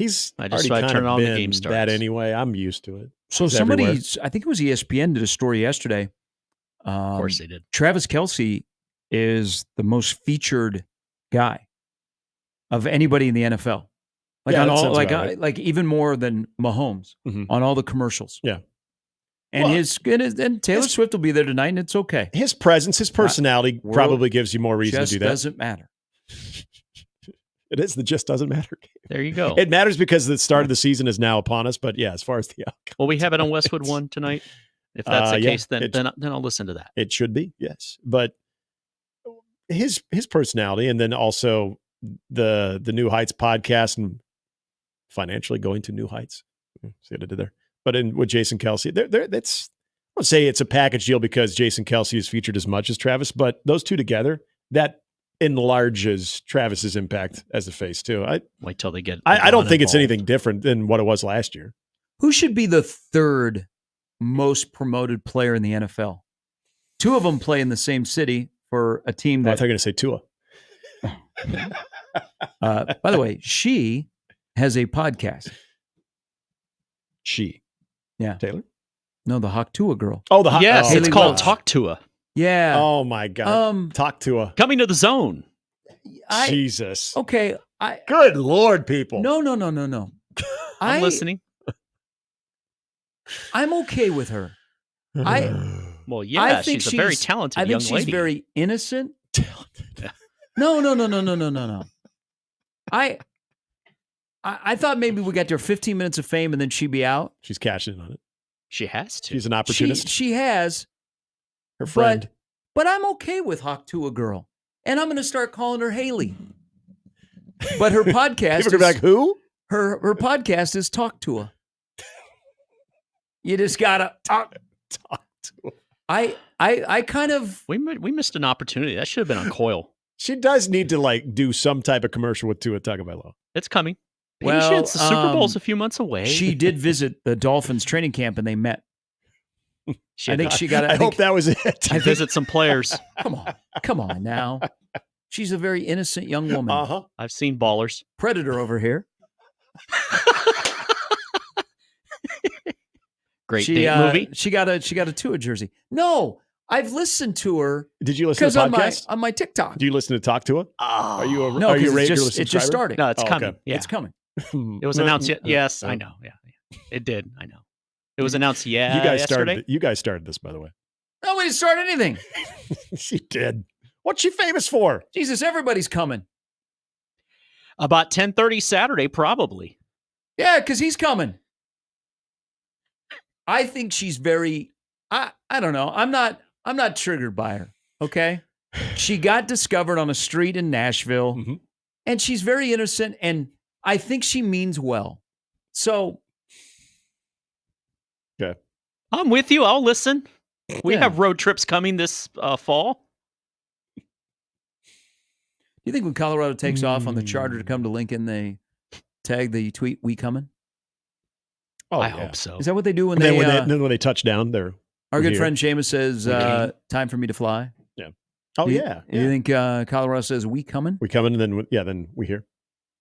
That'd be great if when they landed. Yeah. Now, It's just here's we hear. another little Isn't that controversy. the sweatshirt he was wearing on Tuesday. I don't know if Hard this to is a find. controversy, and I don't know the answer. I've tried to figure this out. A lot of people want to know where they're staying. Yeah.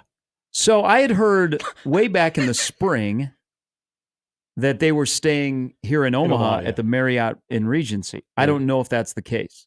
They're gonna stay in Beatrice. Stay in York. Well, Crete. there was in the mid 90s, it's still a hotel, but it's no longer a Holiday Inn. The one that was like at 53rd and Cornhusker, where the doors open to the outside. That's where Colorado stayed, and where the band showed up, and the Yeah. fire truck showed up, and all that kind of stuff. There needs to be a harmless some guy in the fire stream pole. earlier asked, "Hey, where's Colorado staying?" I don't know. They're just coming in for the game.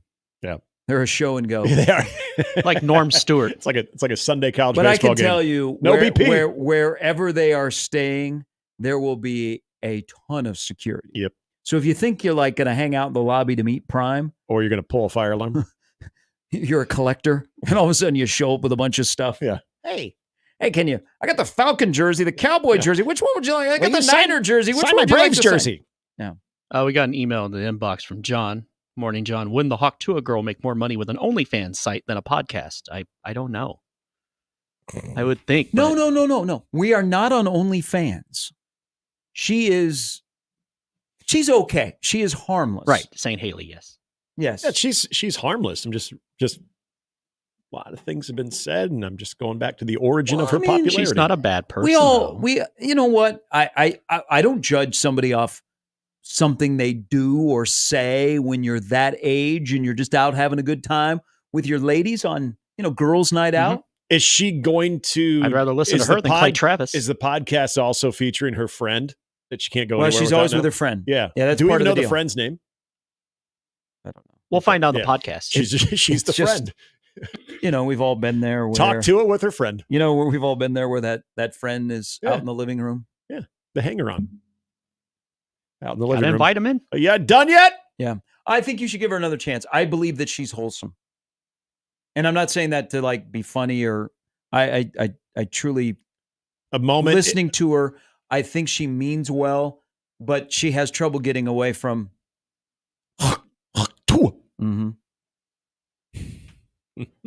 She's doing a lot of good. She's big in the animal rescue. Okay, so she has causes. Yeah, That's gotta why have a cause. that she's That's passionate why she about. threw out the first pitch of the Mets game. She was on behalf of Grimace? the rescue league. Oh. And people thought that just because she was the Hawk Tua girl, they were having her throw out the first pitch. No, she was there on behalf of. Wow, the rescue league is like, hey, she's a will you be celebrity. will you be our ambassador? I thought maybe she's just filling in for Grimace that day. You say Grimace or Grim? Grimace. Oh, I was going to say, whoa. About to break some news here. Well, Grimace were never, or Grimace. The Mets were never more hot than when Grimace started throwing out first pitches. So putting that out there too. Somehow the Hawk Tua girl and Grimace. I don't know. This is where we've gone. No, I don't. You guys think, are just saying a lot of things. I don't think that. Hey, no, we. I think it's you. No, you. I like Jim's idea. Too bad AJ Hawk is retired. Hawk and Tua. That's a wholesome podcast. I don't think AJ Hawk is retired. He's not retired. He doesn't say a lot. He sits there and just. I think that's what he meant. Yeah. He does the whole Billy Bob Thornton from Sling Hey, Blade. so have people's opinion on McAfee changed around here? McAfee loves Dylan Matt Rule, and he loves Matt. He loves Matt Rule, and he loves Dylan. My opinion's the same. He's an acquired taste. Probably the better. That's a good way to describe it. He's an acquired taste because he will give you some things. If you, I've found myself not because of Matt Rule, but I found myself listening to a little bit more of his content.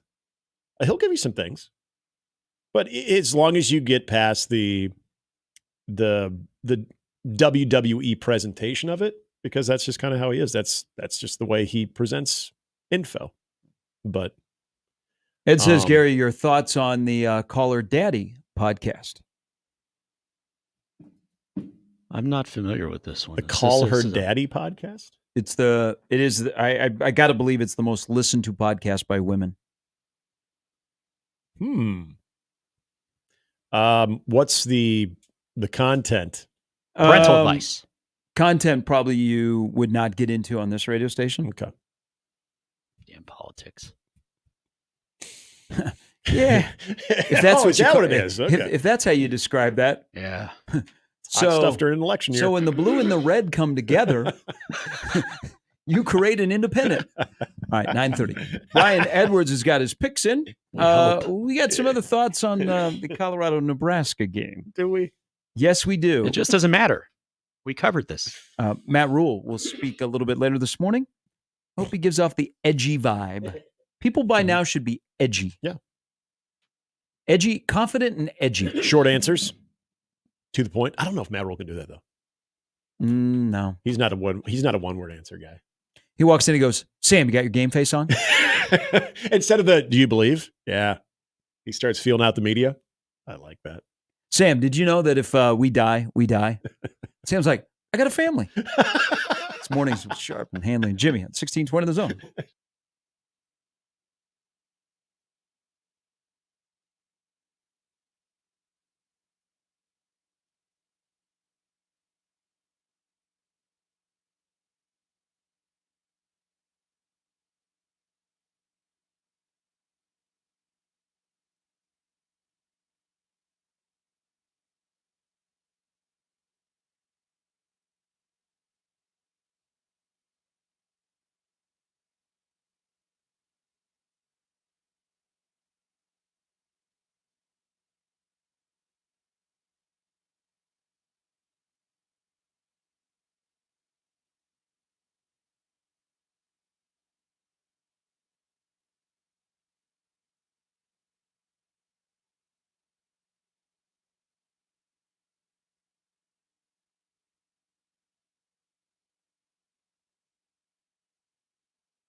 Diehard Colorado fan says, I know him. It's not the Marriott Regency. It said rooms there are $90 on Friday night.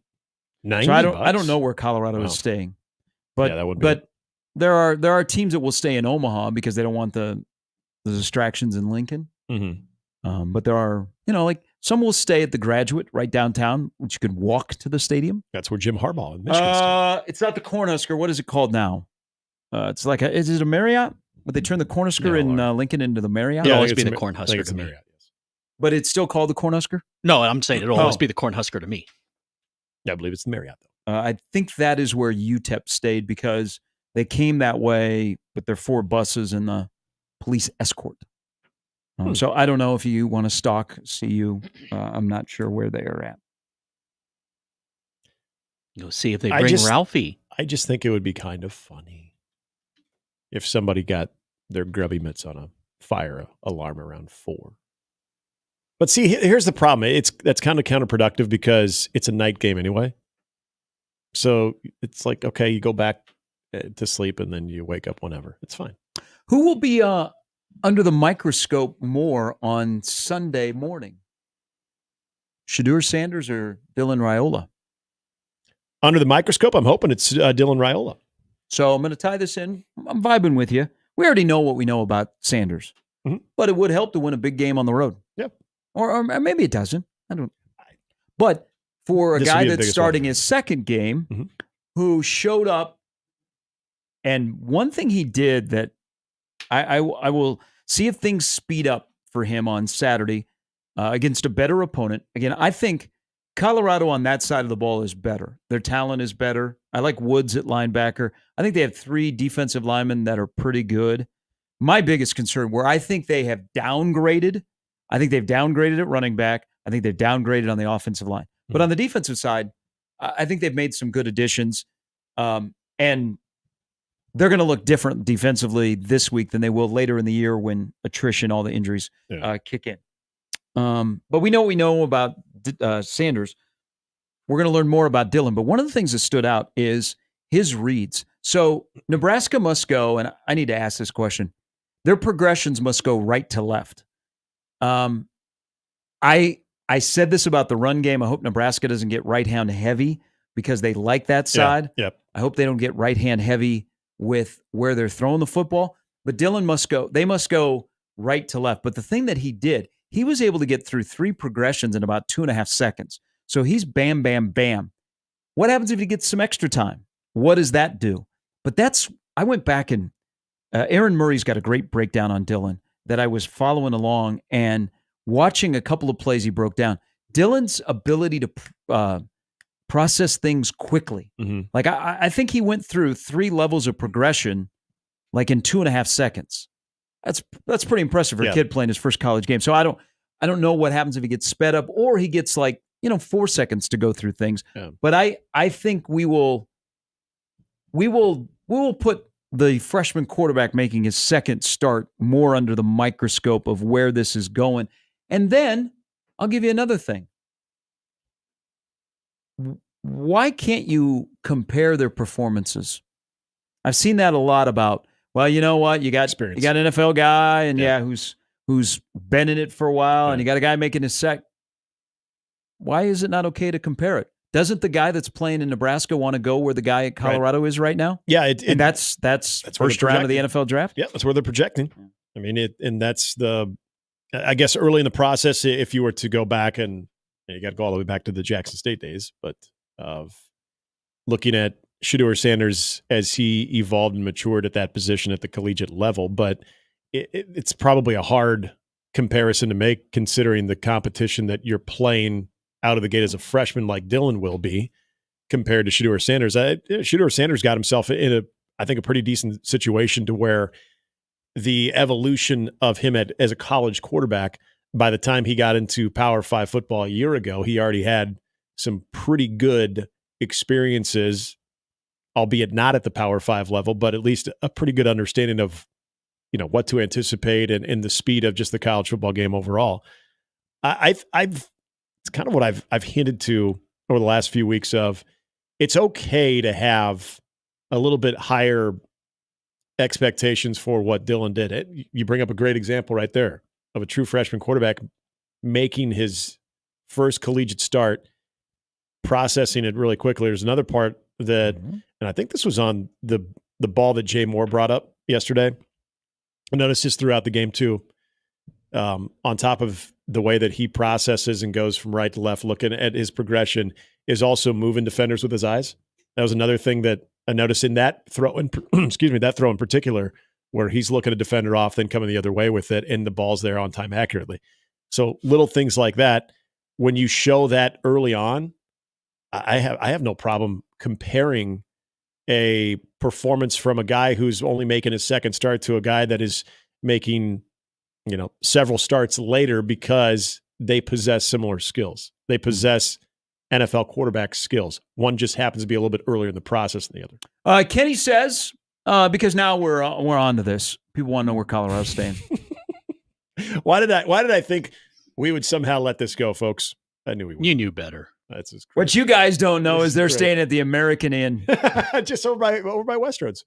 They're going to go to the mall, walk around, it'd be Auntie Anne's pretzel. I bet you they would go undetected. Kenny says the Embassy Suites in La Vista doesn't show any rooms available online. Asks you to call for availability.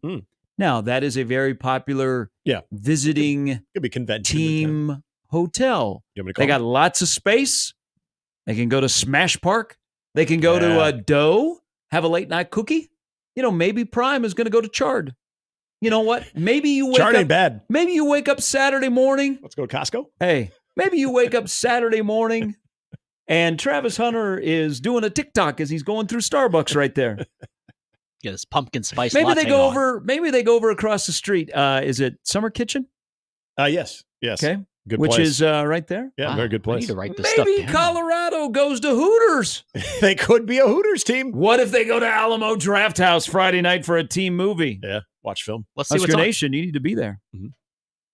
That could be the case because there have been a lot of visiting teams that will stay there, and then they get an escort. Here's how it works, because I got caught in this 2 years ago. Teams that stay there, because they'll fly into Lincoln. They got some great choices bus to for Omaha, movies, by the way. and then they'll fly out of Lincoln. So right after the game, they go straight to the Lincoln airport. They get an escort all the way down. They get just outside of 27th Street, that exit. Mm-hmm. There will be Lincoln police and campus police. Then will meet the buses, and the state patrol hands them off, and then they block all the traffic. They drive on the side of the road. They're a pain in the butt, the visiting teams. And then they drive down 27th and they meander their way to the stadium. It's like when the tower control gets it over to Houston during a space shuttle launch. 10 That's o'clock essentially what Friday, that by is. the way, Beetlejuice movie party that they can all take in as a team. They could chow down on cockroaches. It says in parentheses, don't really though, they're not real. Also, don't eat real ones. They say it's gross. Ring fingers, afterlife name tags, black and white ribbon dancers. It may or may not be sandworms. I don't know what this is. And light up gravestone keychains so you can always find your key's final resting place. So, do you think there are other movies there, but this is a party? Do you think that our friend and coworker Josh will become a stalker?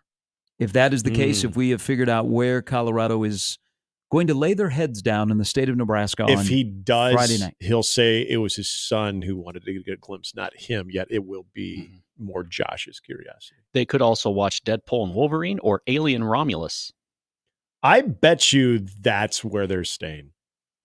All right, thank you, Kenny. I almost want to give the hotel a call. Yeah, see you, Beetlejuice. And not say, hey, is Colorado staying here, but just saying, hey, can I get... call him during the break. I Hey, will. I have stuff to deliver for the Colorado team. I'm a caterer. Yeah. And they'll be like, we have our own catering. Well, I'm bringing paper plates. Just say your name's Gary Barnett. Where do I drop them off? Handygram. Yeah. Brian Edwards will join us next. He's got to play on tonight's game. And we haven't talked much about Iowa State around here. True. He's got to play on that as well. Yeah, that game. By the way, the under 17 of the last 19 years in the Iowa State game. B. Eds joins us next.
All right, here we go. Huge weekend in college football.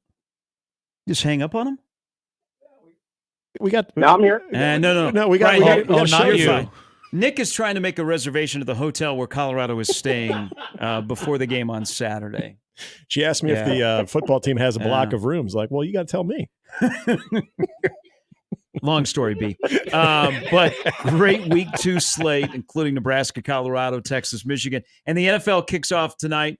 You can unwrap your NFL presents. We won't talk about your college interest. We'll just move on quickly from that if you're okay with that.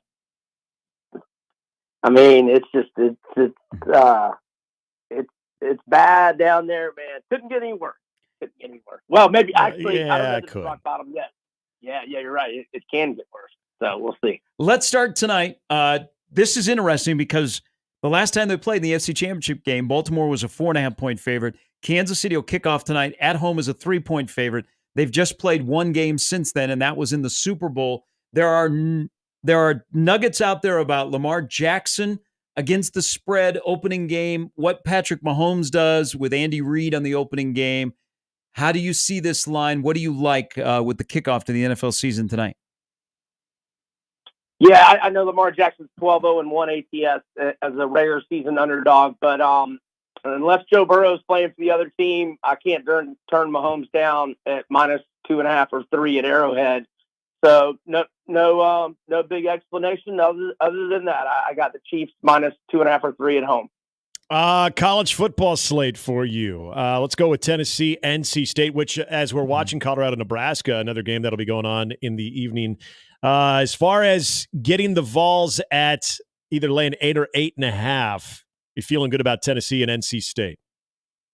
Yeah, I got it at 7 on Sunday, and shame on me. I should have got it at 6 or 6.5, but I'll take the 7. But I'm probably comfortable with it all the way up to 10. I mean, look, I don't know about Tennessee's defense, and I think that Concepcion will have a big game. I've got a lot of questions about Tennessee's defense, but man, Nico is, this guy is good. I know it was the FCS team, but UT Chattanooga is 10th, ranked 10th in FCS, and Iowa's got a good defense. That was Nico's first career start in the bowl game last year, and they won 35-0. Nico is, man, this guy is really. I mean, I had to rewind the SEC in 60 highlights like 3 times just to watch him throw it more. He's smart. He's got a cannon of an arm. He's big. He's fast. He's the real deal. And I know NC State traditionally has a good defense. They don't have anything. And I haven't seen a team total on Tennessee. I may do that over. Certainly 38 or less, I'll do it over. Again, NC State will probably score some points, but the Vols, I think, win by 2 touchdowns or more. Yeah, I was surprised that NC State remained ranked. They didn't do anything until the fourth quarter against Western Carolina. Close to here, Iowa State. Iowa State lost a key linebacker. Iowa has had Iowa State's number. Iowa may have an offense, B. They also have, they're a field goal favorite in this game. Which way are you leaning for the Cy-Hawk Trophy? Yeah, I like Iowa here. 7-1 straight up, 5-2-1 ATS, last 8 head-to-head with Iowa State. And a little slow getting going offensively. No surprise or shocker there. But McNamara did end up throwing 3 touchdown passes last week. Iowa State scored a lot fewer against their FCS opponent. We're at home. I got to go Iowa -3, defense and special teams as usual. I think they still hit the under in that one, though, too. South Alabama, this is an interesting one, too. If we're looking at South Alabama, Ohio, a little bit off the beaten path there, too. Are you looking at the points in this one? South Alabama is a slight 1.5 favorite over Ohio, or are we looking at the total in this one at 57? Over 57. So South Alabama loses 52-38 for 90 combined last week, but their QB Gio Lopez threw for 432 yards, 3 touchdowns without an interception. Also had 62 rushing yards and a touchdown. They had 582 yards of total offense. And then Ohio, they lose to 22 at Syracuse for 60 combined, but they settled for a 20-yard field goal, had 2 other field goals. Their running Matthias ran for 203 yards, and defensively, they gave up 354 passing yards, and let me do my math, 480 yards of offense they gave up. And two of their starting linebackers are questionable. I think we get a lot of points. Look at the weather. It's going to be a perfect night in Athens, Ohio. A little chilly, but nothing wrong with that this time of year. Hey, Duke and Northwestern. This is the academic battle, but this has been some interesting football games. David Braun, all he does is win. It wasn't pretty, and their opener at their new stadium on campus by the lake last week. Small line. I kind of like this game being played tomorrow night. We can tune in at 8 o'clock. Who do you like, Duke or Northwestern in this one? I like Northwestern. Now, Duke has won 5 in a row and kind of dominated them here recently. But under David Braun, Northwestern 9-5 straight up, 10-4 against the spread. Miami of Ohio is pretty, and Northwestern coughed up a couple of fumbles last week. So, and they still, they still covered. There'll be 13-6. I like Mike Wright. Vandy starting QB, played a little bit for Mississippi when Will Rogers was hurt last year. That's Northwestern's new QB. And I just, Duke in transition, lost a lot of quality players, lost their head coach. I'll go with Northwestern at home, laying 2.5. I'm good with it up to 3. One quick thing also on the NFL, the Dolphins, intriguing game. And then you have the Lions who are playing the Rams on the Sunday night game. You like the Lions and the Dolphins on the money line. Why? Well, if you can buy the half point to 3 without having to pay north of minus 130, I'm okay with either of them minus 3. But if you don't want to have the juicy price to buy it to 3, you could just money line parlay them, and plus 144 is the payout. I think at home, Miami should take care of business against the Jags, and at home, Detroit should take care of business against the Rams. I just see DraftKings just moved the lines to 4. But, if you money line parlay them, it's plus 144. And if you do it for a big amount, it's scattered times. So Miami hit, it's the late one. You come back and hedge with the Rams plus the points if you want. I'm not saying if it's a small bet, don't do that. But if it's a big bet, maybe do that a little bit. Hey, I think both of them win. Go ahead. And finally, it's not on your card. It's not one of your plays. Any thoughts on Nebraska, Colorado, with Nebraska being in a 7.5 point favorite? Not really. If even if Nebraska gets ahead of the number, the back door could be open. I think Nebraska wins, but I don't want to lay more than 7. I'll probably just sit back and enjoy that one. What time's that one, by the way? That is for you. It is 7:30 on NBC. Oh, good. Night game. Yes, all right. Awesome. Yeah. Enjoy. Now the real season begins, where we're busy for multiple days in a row. As always, we appreciate it. Good luck this weekend. Thanks, guys. Y'all have a great weekend. That's Brian Edwards, our Vegas Insider. You can follow him on Twitter at VegasBEdwards. So, you think it is? I'm pretty convinced it is. There is a confirmation, no rooms available at the Embassy Suites La Vista. And she thanked me for inquiring about a block of rooms for the football team. I think then at some point thought I was part of the football team and that I was going to be enjoying my stay there. And I have the Buffalo with me. Hey, what is crazy is Nick just canceled all of Colorado's rooms. All right, tomorrow. Needs a pull fire. Tomorrow, Football Friday Fiesta. Also, Wrestling Promo Day. Yep. To get you fired up for Nebraska and Colorado. More and a full breakdown with the whole gang on a Friday. We'll do that in 20 hours. Cross